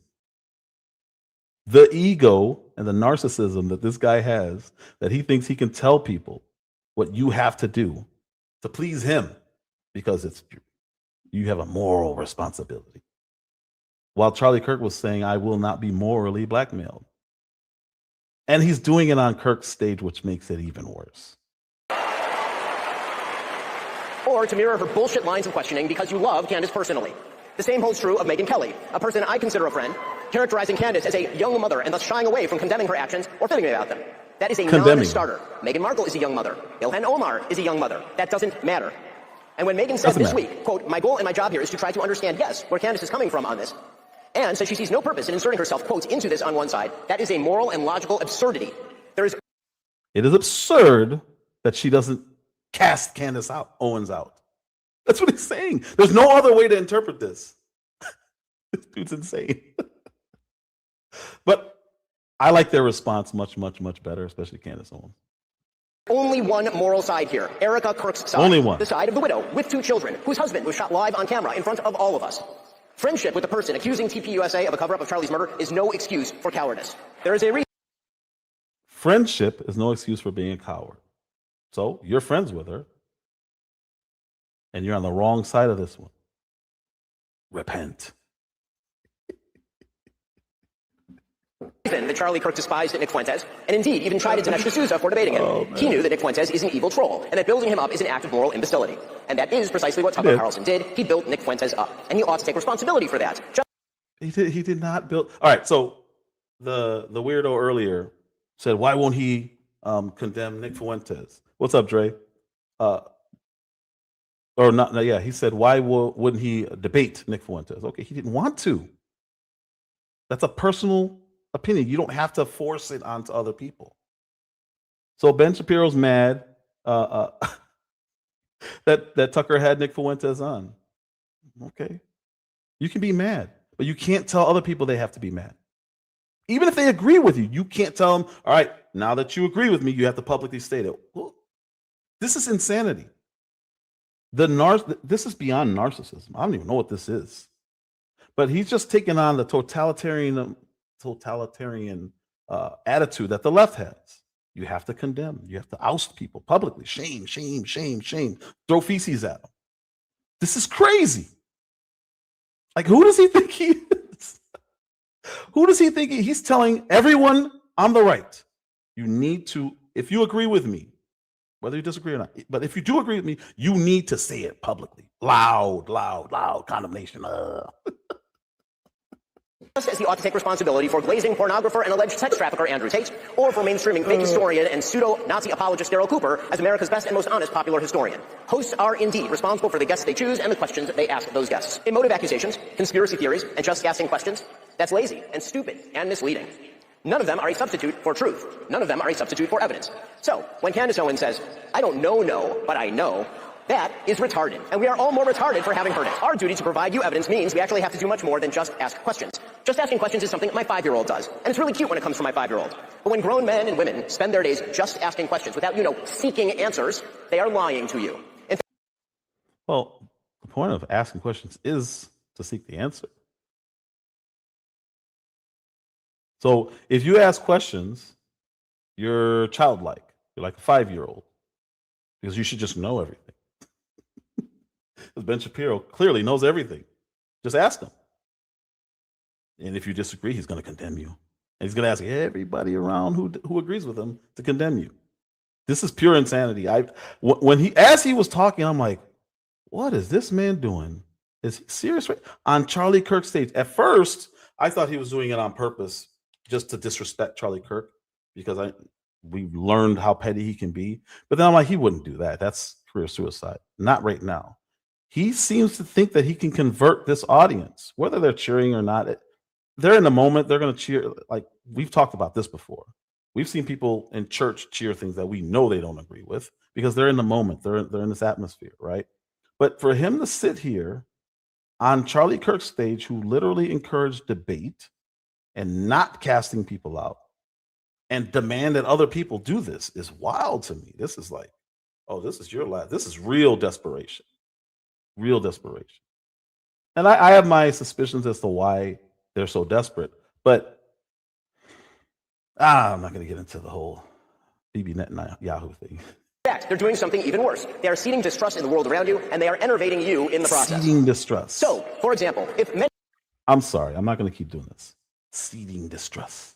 That sounds a lot like misinformation, disinformation to me. He's turned into a full-on leftist. Anyone who disagrees with him, anti-Semite. Remember when we're the only ones who used to do that? Black people used to do it, and they chastise us. Everything's not about race. You can't just assume that people are racist. Now, if you say Christ is king, he says you're anti-Semite. So they've co-opted. They haven't co-opted the N-word. They've co-opted victimhood. I don't have to say who they is. We're just watching it. We're watching it right now. Watch this psycho. Those guests. Emotive accusations, conspiracy theories, and just asking questions, that's lazy and stupid and misleading. None of them are a substitute for truth. None of them are a substitute for evidence.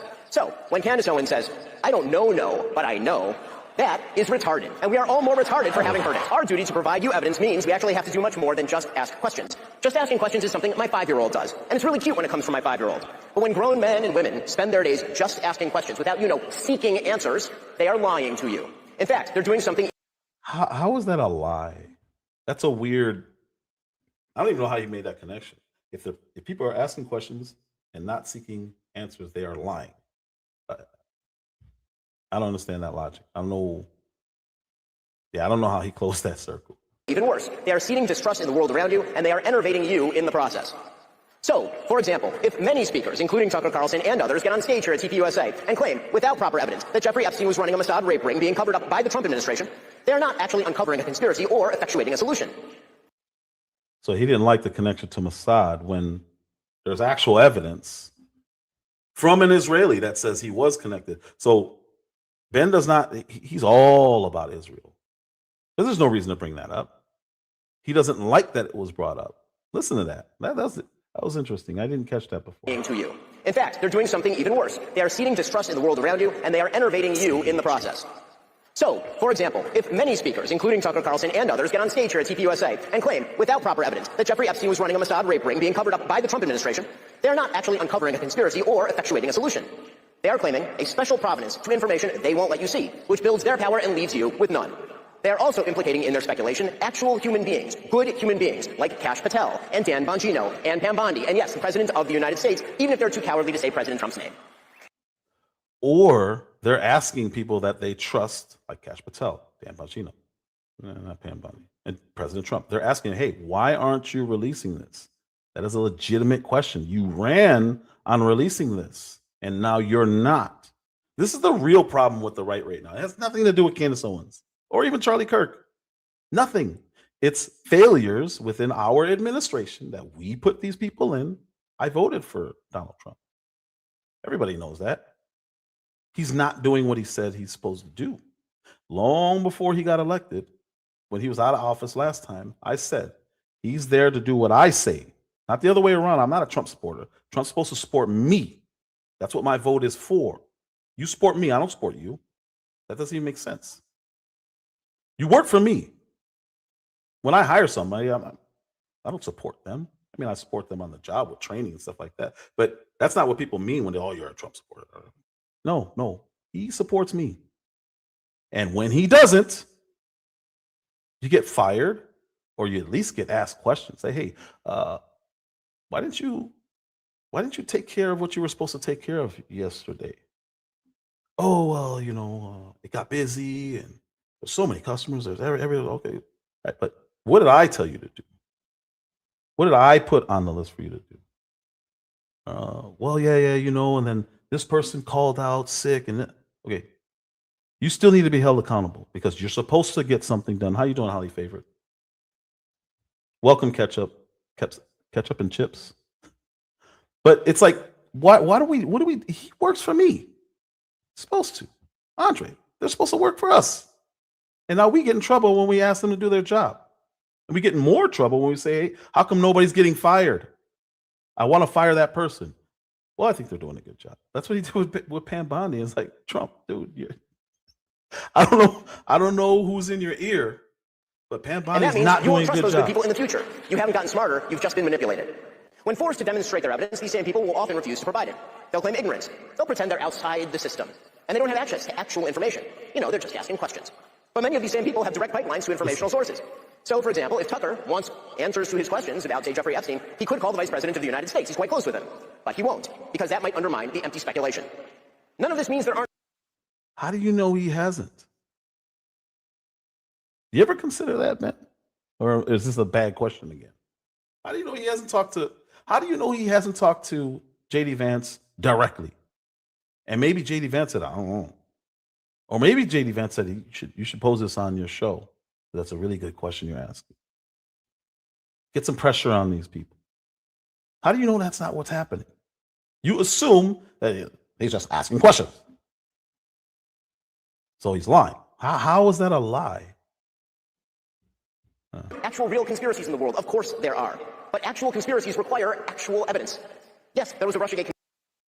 So when COVID was happening, Ben Shapiro was all on the side of vaccinations. There was no evidence that people were going to die from taking a vaccine or that the government knew it was from Wuhan. People were posing questions like, hey, where did this come from? What's the most logical conclusion we can come to? Well, there was a wet market and somebody ate a pangolin or whatever. That's it. And it's like, no, that doesn't make much sense. How about the Wuhan virology clinic or facility that was there? That makes more sense to us. We didn't have evidence. We looked and said, yeah, that makes more sense to us. He doesn't want you to ask that question. He wants you to say, well, it's got to be the meat market. That's what they said. That's what they were. He was literally pushing the Chinese government's narrative. And now he's saying, don't ask questions until the government tells you the answers. As we forced all the information out on COVID. People just asking questions. they're lying to you. No, we're still just asking questions. It's just on a topic you don't like because there's implications. That's all. That's all this is. Conspiracy, and we know the names of the people involved and what they did. We know Hillary Clinton and Fusion GPS and James Comey and Loretta Lynch and Adam Schiff. We know all of those people. Yes, we know them because we were asking questions after they did what they said. We didn't have evidence. We asked questions. The answers were weird, and we did this all the way to the end of the stream or to the front of the stream. That's how it works, Ben. He's literally making a point against himself, and he doesn't realize it because he's so arrogant that he thinks this chastising is going to work. This must be how he talks to his kids. There's a COVID-19 conspiracy. We know that Anthony Fauci worked to shut down alternative solutions from people like Jay Bhattacharya. But when people How did we know that, Ben? We didn't know anything about Anthony Fauci when this all happened. You were agreeing with him. Well, my wife is a doctor, and she says that, Anthony Fauci did wonders during the AIDS epidemic. Okay. This was Ben Shapiro during that time. And now we know this happened. You can't come forward with anything without the actual evidence first. So there's no fact-finding process. There's no evidence-finding process. That's what he's saying. A conspiracy and then provide you no evidence, they are doing you a fundamental disservice, and they are making you stupider in the process. I just got here, and I feel like I missed the first part of the program. Hope I didn't miss anything meaningful. What's so great about this is he came on right after Ben Shapiro. But I just want to say, I don't think I did. No, I'm just kidding. I watched it. I laughed. That kind of bitter, sardonic laugh that emerges from you when, like, Upside Down World arrives. When your dog starts doing your taxes, and you're like, wait, it's not supposed to work this way. To hear calls for, like, deplatforming and denouncing people at a Charlie Kirk event, I'm like, what? This is hilarious. Yeah, this is hilarious. Actually, one of the clips I was listening to myself, thinking as I often do when I hear myself speak, which is never, because I never watch myself, but at these events, they always play, like, the role of you. And I'm like, that guy is pompous. Woo! Sorry about that. We don't see ourselves clearly. But the prediction that, at some point when Republicans took power again, which I did everything I could, to help, and really felt that was important. I still think, I was right. But I really thought that the impulse to deplatform people, or even to use the word platform as a verb, which it's not, it's a noun, don't steal my nouns, deplatform and denounce. Why haven't you denounced somebody else? The whole, like, Red Guard cultural revolution thing that was so hated and feared on the left that we did everything we could to usher in a new time where you could have an actual debate. I mean, this kind of was the whole point of Charlie Kirk's public life. And I think that he died for it. I really believe that. And I know a lot about it because the last several months of Charlie's life were devoted in part to arguing about this event, in fact, this speech, in fact, my speech here, which he asked me to do earlier this year, this summer, and was immediately put under just immense pressure from people who give money to Turning Point, I would assume good people, but who wanted him to take me off the roster. And this has all become public, and the whole thing is so sad that I never talk about it, except to say Charlie stood firm in his often stated and deeply held belief that people should be able to debate, and that if you have something valid to say, if you're telling the truth, you ought to be able to explain it calmly and in detail to people who don't agree with you, and that you shouldn't immediately resort to shut up racist. You shouldn't immediately go to motive. By the way, shut up racist is the #1 reason I voted for Donald Trump. And because I'm just sick of it. I mean, first of all, if I was a racist, if I was a bigot, I would just say so. Okay, it's America. You're allowed to be whatever kind of person you want. I'm not. I'm sincerely opposed, have always been, and will always be. But the style of debate where you prevent the other side from talking or being heard because you immediately go to motive, well, I wonder why you're asking that question. I wonder why. Why are you asking that question? I detect in the question a certain evil in your soul. And everyone listening should know that listening to you implicates them, and that they someday may be asked to denounce you, and that friendship is not a reason to defend someone. Love is no defense. I kind of thought we'd reach the end of that, and as far as I'm concerned, we have, and I'm not going to play by those rules. I'm not going to engage in that. If someone doesn't like what I think, fine with me, as long as I get to express it. That's my view. But since we're on the topic, I think I should take the opportunity to explain why Charlie was under all this pressure, and I think Erica, who I just saw backstage, and whom I love, and who I can tell you is totally committed to continuing the core principle of Charlie's public life, which is the right of every person to express what he believes. That is rooted in Christian faith. We believe people should be able to say what they think because they have souls. They're human beings, created by God. They are not slaves. They are not animals. They are not objects. You cannot tell another human being to shut up, even shut up racist, because you don't own him. He is an independent, autonomous person created by God as an individual. Okay, so that's where that belief comes from. That's where free speech comes from. And there's no accident. This is the only country in the world that protects it because our founding documents were informed, as you just heard so nicely expressed by Michael Knowles, my friend, by people who self-consciously incorporated Christian precepts into their structure of government. So Charlie was committed to that, but the people around him were like, you can't, because it's not that Carlson's wrong. My only point was I don't want a land war with Iran. I got over my skis and said I didn't want another regime change war with Iran. Rather than explain why we should have a regime change war with Iran, which I'd be happy to listen to, he's an anti-Semite. He's an anti-Semite. Which I said, well, obviously that's not true. And Charlie said, I know. And then it just didn't stop. So I continued to say, I'm not an anti-Semite. We don't care what you say. You're lying. You are. So let me just affirm one final time. Not only am I not an anti-Semite, and would say so if I was, I'm not an anti-Semite for a very specific reason. Not because it's unpopular or my donors don't like it. I don't have any donors. I'm not an anti-Semite because anti-Semitism is immoral.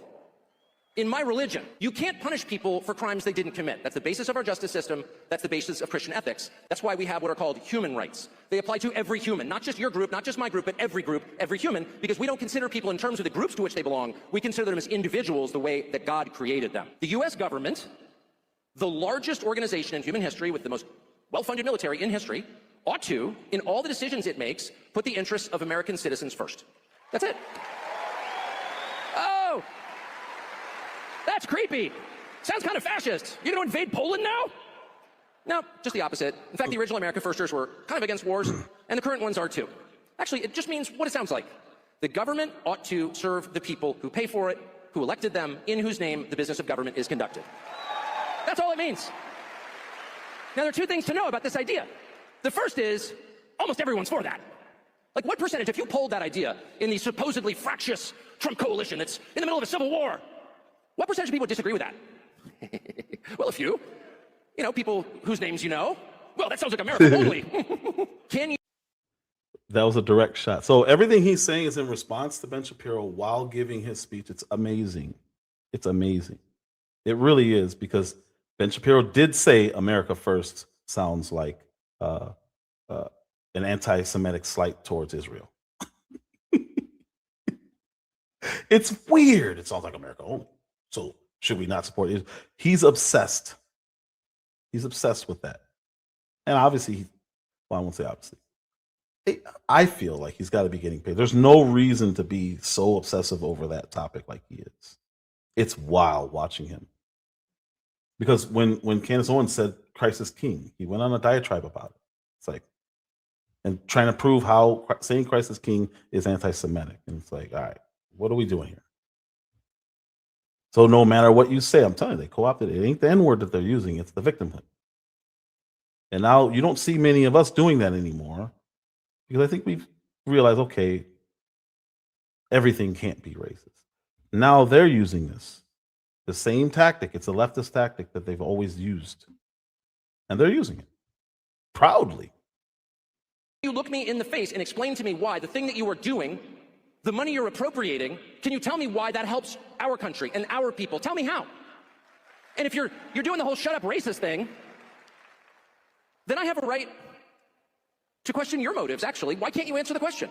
Why can't you answer that question? Why do you have to imply that some college kid is like some kind of Hitlerite or something because he's asking about an event? Like, what? By the way, it is okay to ask questions. And I thought that was like the whole reason we were against the left. They're not going to force you to get up there and make ritual denunciations because this isn't my religion, it's politics. By the way, your politics do not trump my love for other people. I remember my brother once said, I have one brother who's my best friend, and he once said something lunatic, as brothers do.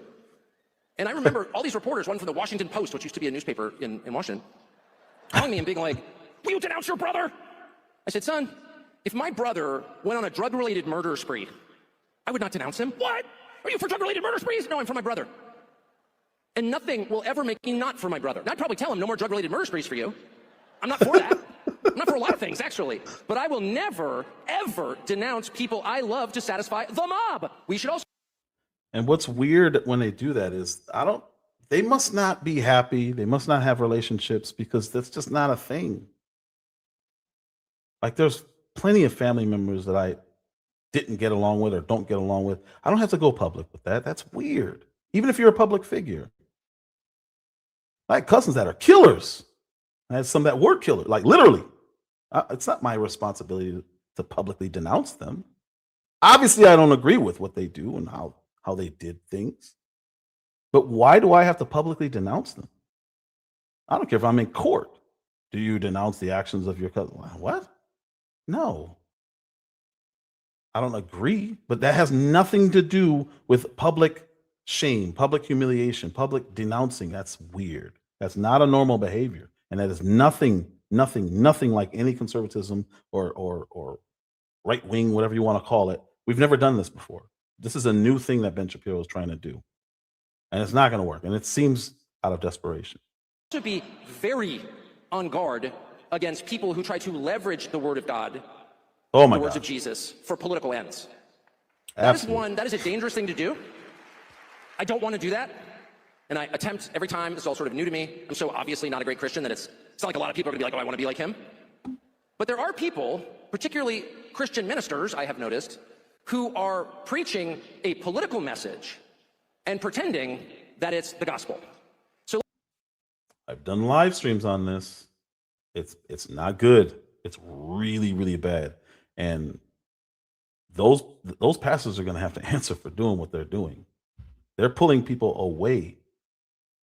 And it's all right.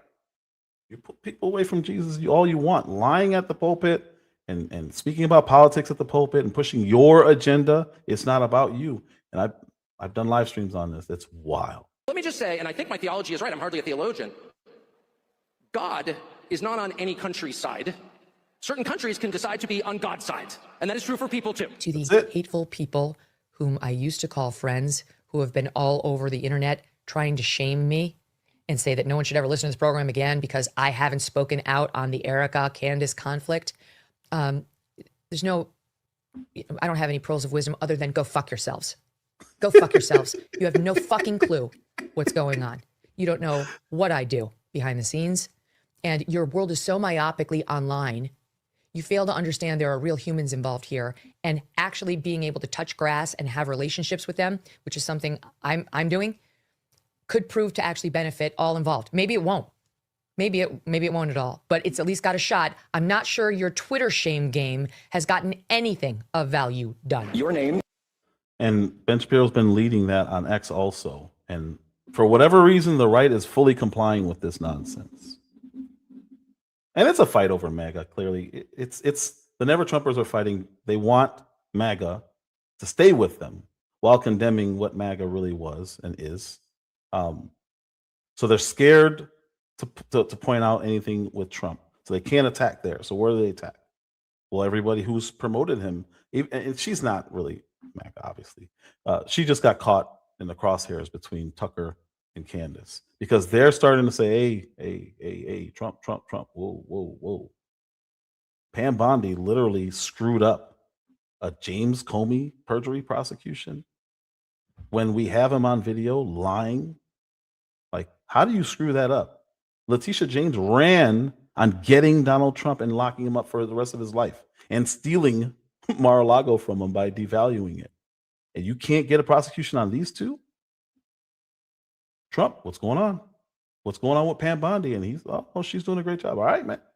We're trying to warn you without publicly denouncing you. And if they do publicly denounce, that's their choice. But you can't force it. And when you force it, you're going to get the reaction you get. So here she is on stage at Turning Point. Same. This is also at Amfest. And let's hear what she has to say about Ben Shapiro. Came up on this stage last night in regards to pretty much all of this. Would you like the opportunity to respond? Well, I found it kind of funny that Ben thinks he has the power to decide who gets excommunicated from the conservative movement, which shows a willful blindness about his position in it. It reminded me a little of when the girl who was the head of our middle school chorus told me she was going to take all my friends away from me. Chorus? The head cheerleader, maybe.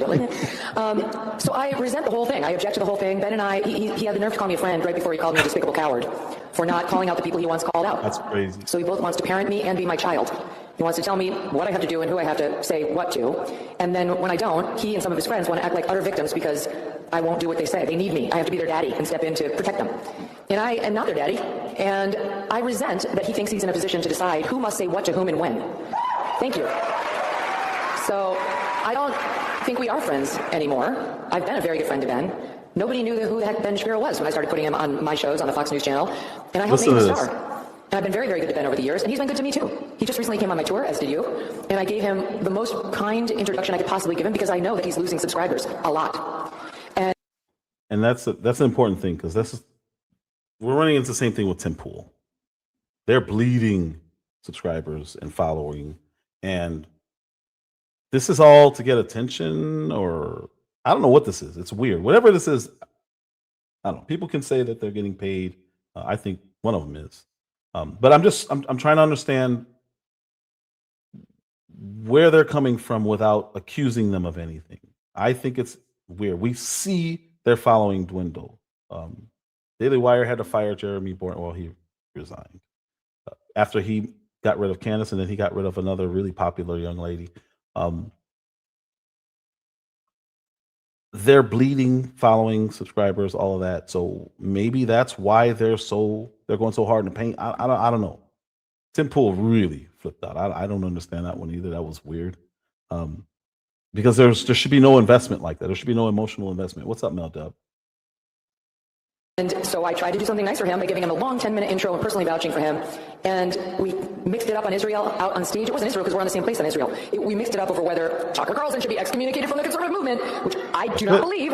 And thank you. And when it was over, we hugged, said goodbye, and then we had a nice text exchange a couple days later saying our friendship was important to us. And the next thing I saw was him attacking me on stage last night as a coward. So that's not friendship.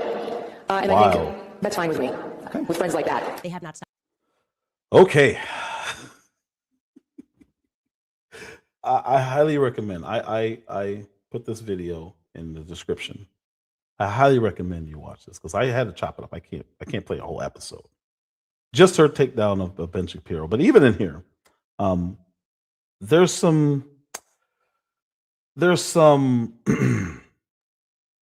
I don't even know what it is.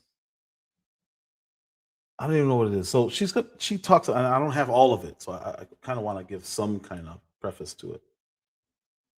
Whatever the animus is towards her, she claims that Ben Shapiro has been stalking her ever since she left. And she did go into some detail as to how she did it, and she played proof of it. I'm not going to play. I didn't play it all. I didn't put it all in this presentation. I wanted to really focus on her takedown of Ben Shapiro and why this is happening, because it's wild. And yes, I agree. The conversation Candace has created around this has tracked some leverage by enforcing people to pick a side on this Israeli government. I mean, this was in the making. Tucker's been on it, really, really on this. And even Piers Morgan had to come around like, all right, how long are we going to defend what's happening here? What's going on, Lou? I have to apologize. So with that said, she's good. I don't agree with everything she says here, but she's about to go off. And her fury is in knowing that Ben Shapiro tried to tank TPUSA and Charlie Kirk, and then him getting up on the stage doing what he did. Really, you don't want to be on the bad side of this woman. Some people, it's cool, hey, whatever. But this one here, yeah, not good. They have not stopped. I am talking about people working behind the scenes to call advertisers, attempting to bankrupt me in courts, sending undercover interns to stalk me. He has issued thus far 3 court proceedings, okay, for every solitary petty infraction against things that I say. He's worked with Barry Weiss behind the scenes to have articles written about me. It is non-stop. I refer to this, just to be clear, as legal abuse. It's legal abuse. And I have put up with a lot of it. I have put up with the pettiness of even suing me because I interviewed a USS Liberty survivor who mentioned your name as you pretend that you care about free speech and debate. I've put up with a lot of it, but today I draw the line. I draw the line with this miserable imp when it comes to Charlie Kirk, okay? Don't try me on this, but you keep trying me on this. You're an imposter, Ben. You're an imposter. You pay to pretend that you're friends, that you have a right to be on that stage because you get donors to pressure people, because you know Jewish people who can threaten to take money, or you say, I'm going to do an advertising spend. Here's $1 million. I'm sorry, you're dead. The entire world knows that you are an imposter. I mean, you're so much of a fraud that essentially what you do is you have people send around clips to grown men to cheer you on, to pretend like the audiences love you. You staff audiences with people that work for YAF who are told to explode into cheers when you hit the stage because you don't have the confidence anymore to go out into the world because you know people see you for what you are. And so exactly what he did yesterday. We can now listen to what this imposter So I cut that part out because we already watched it. So it's going to jump right back to her after he spoke. said as he hit the stage. Charlie Kirk's organization, the one that he built for debate, if you have a disagreement, and he instructs people here in this speech, go after me and Tucker Carlson, right? That's what he's going to do. He wants us deplatformed. So he's going to attack me, he's going to attack Tucker Carlson, and he's going to attack Megyn Kelly because she's at the beginning of what these people have put me and Tucker and Charlie Kirk through. Well, Ben, when it comes to you and having worked with you, I just know the tactics that you use to feign popularity in the public. I just know the amount of money that you are willing to spend on advertising to inflate your numbers to make people think that you're popular. So yeah, I don't have to say we don't know no when it comes to you. You are such a joke of a little man. Your jealousy against Tucker, your ability to believe that you can keep manipulating the markets. You know those kids booed you on that stage. The amount of messages I got from Turning Point USA people saying, what is happening? Why is he on this stage? Standing against everything that Charlie believed in. That's what you're doing. I on one of my lives not that long ago, I was like, why is there it was a really weird thing because there were like professional portraits of Ben Shapiro all over X being spread around and people talking about how great Ben Shapiro is. And I was wondering, I didn't connect it. I didn't think, oh, he paid people to do this, but it kind of makes sense when I think about it now because he's been irrelevant since before the election. Like nobody was paying attention to him. Everybody kind of left.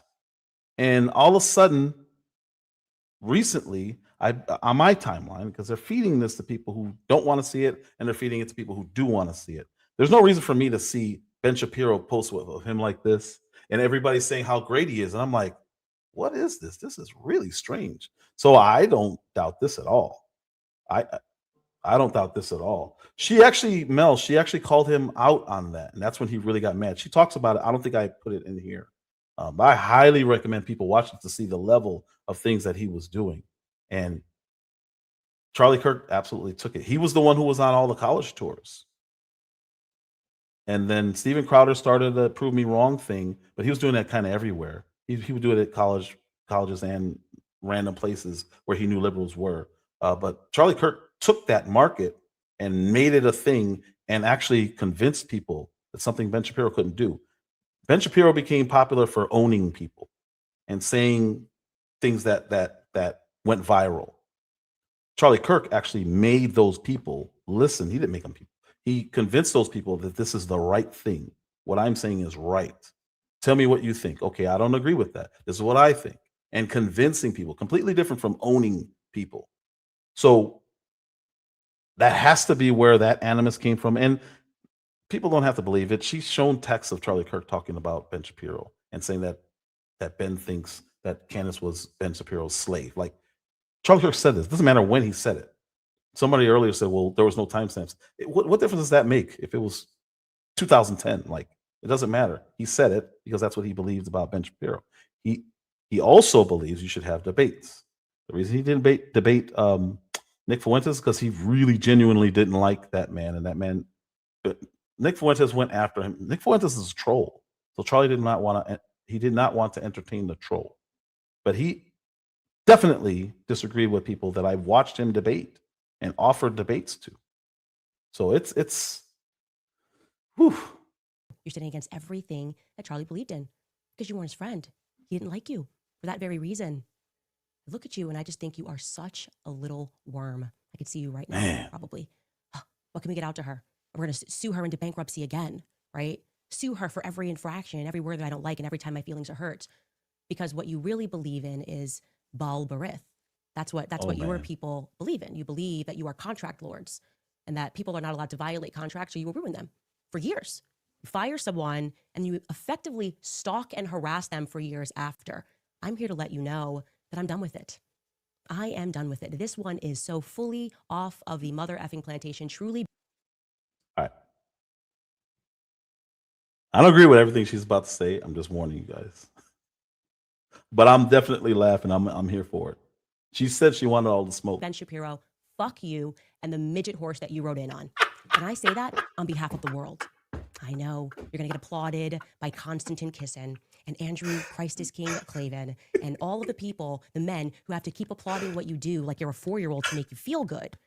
But the rest... Hold on. Sorry. But I'm done with it.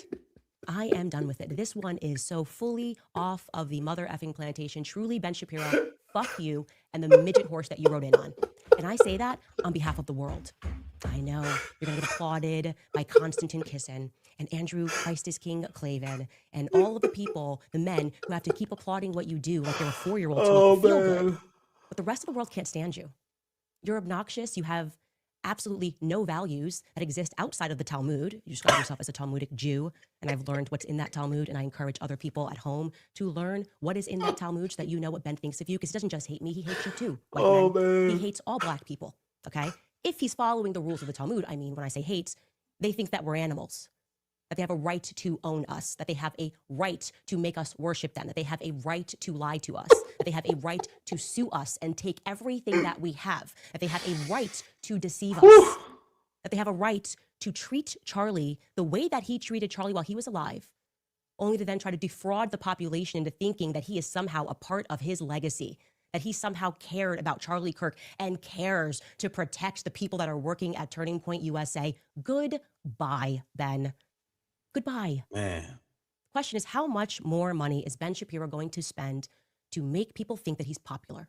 How many more articles is his father going to write under a pen name, Hank Berrien of the Daily Wire, under the pen name Hank Berrien, as he wrote while Ben was at Breitbart, before he turned his back and betrayed them too, because that is his nature. He's one of these belly creatures, sliver on. The question is, how many more weeks and years do we have to keep pretending like Ben Shapiro is relevant? All right, so I took out the slavery part because she then went on and say that the Jews controlled the transatlantic slavery. Yeah. So whoever at the beginning said that she didn't destroy him, oh, she destroyed him. And she exposed that his father writes positive articles for him under a surname. Woo.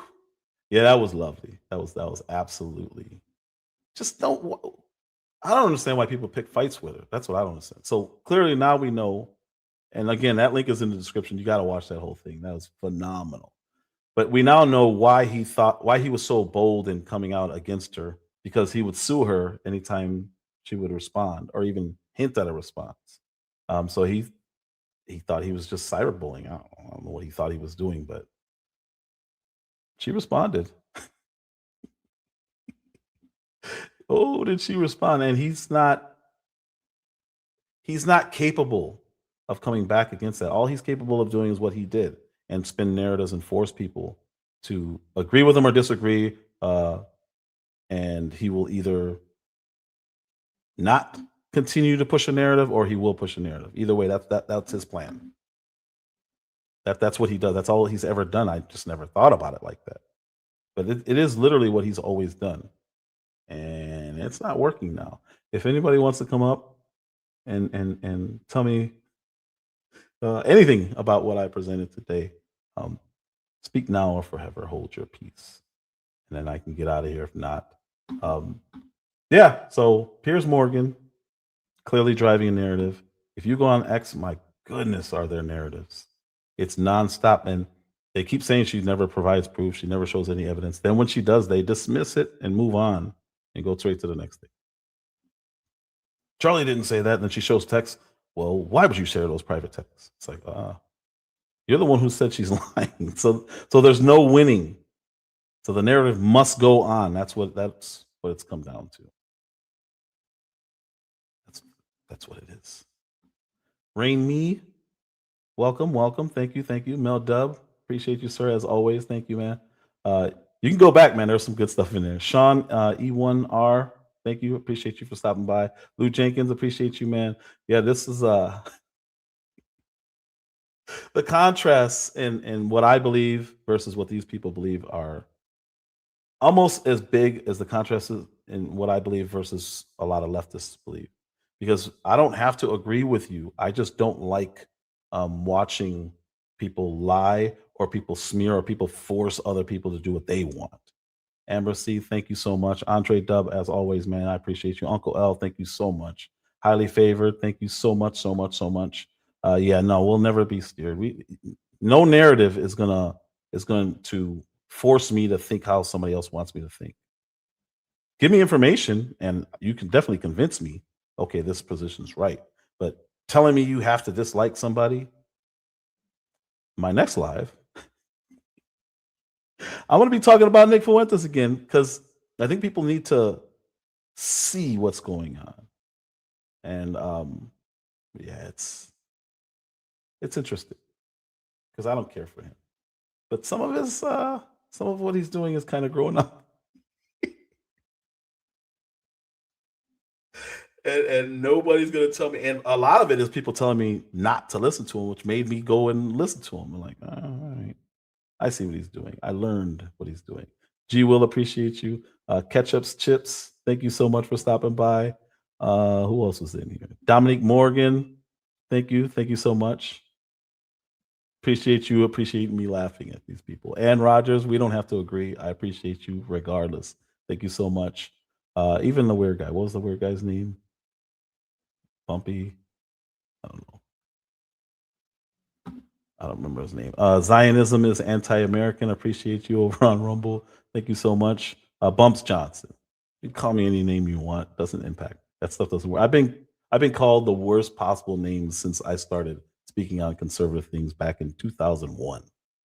You think calling me slow is going to impact me? I've had families attack me over this stuff. You think I don't even know who you are. You don't even have a real picture up. I'm not going to block you. Say what you want, do what you want. Baker Man Jr., as always, man, I appreciate you. Who else was in here? Who else? There was somebody else on Rumble, and there was somebody on Twitch. Henry Caldwell, appreciate you, man. Phoenix Rising. Phoenix Rising was there's two mods that I got immediately. Phoenix Rising and Just Jay, I appreciate you guys. Aura Monarch, appreciate you, man. Thanks for stopping by. Brunelli, again, we don't have to agree. You could say whatever your opinions are in here, and it ain't going to get removed unless you say something like the other guy was doing. The bad guy, thanks, man. Always appreciate you. Stephen Glass, thank you very much. Again, we don't have to agree. Julia Collins, thank you. Only Crystal, or Christelle, I appreciate you. Thank you so much for stopping by. Everybody, Miss Baker, Mercy T. There's a lot of people in here today. That was awesome. Shay B, 5849. Thank you. And with that, nobody hit the link. Let me make sure I'm not disrespecting any cash apps or anything like that. Nope, did not. KMC, thank you. Let me drop these links if you want to follow me on these other platforms. I'm going to do some art tomorrow. Let's see. So if you're not here on YouTube, I'll post these other links. And I'm going to make a new page just for that, like I was saying earlier. This is my X account. This is my YouTube channel. If you're not here watching on YouTube. Using the bushes, appreciate you. This is my Rumble channel. If you're watching on YouTube, I have one of those too. In case I ever get banned for something, just move right over there and keep watching. This is Twitch. Let's see, Twitch. There's that.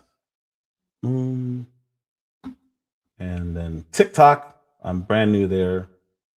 That's where I'm going to be doing most of my drawing. That's why I created a TikTok. There's the Twitch. And there is TikTok. I haven't posted anything on there. I'll probably post. I think I'm going to be posting. I'm going to clip up the lives that I did drawing and speed it up, do the time lapse thing, and play those there. And if you would like to bless the channel, there's a QR code up there for Cash App as well as this link. And with that said, I appreciate you all. Genuinely, thank you all. What song did I come in here on? Number 2. I think it was number 2. Yep, that's it. Thank you all again. Bye. Love you.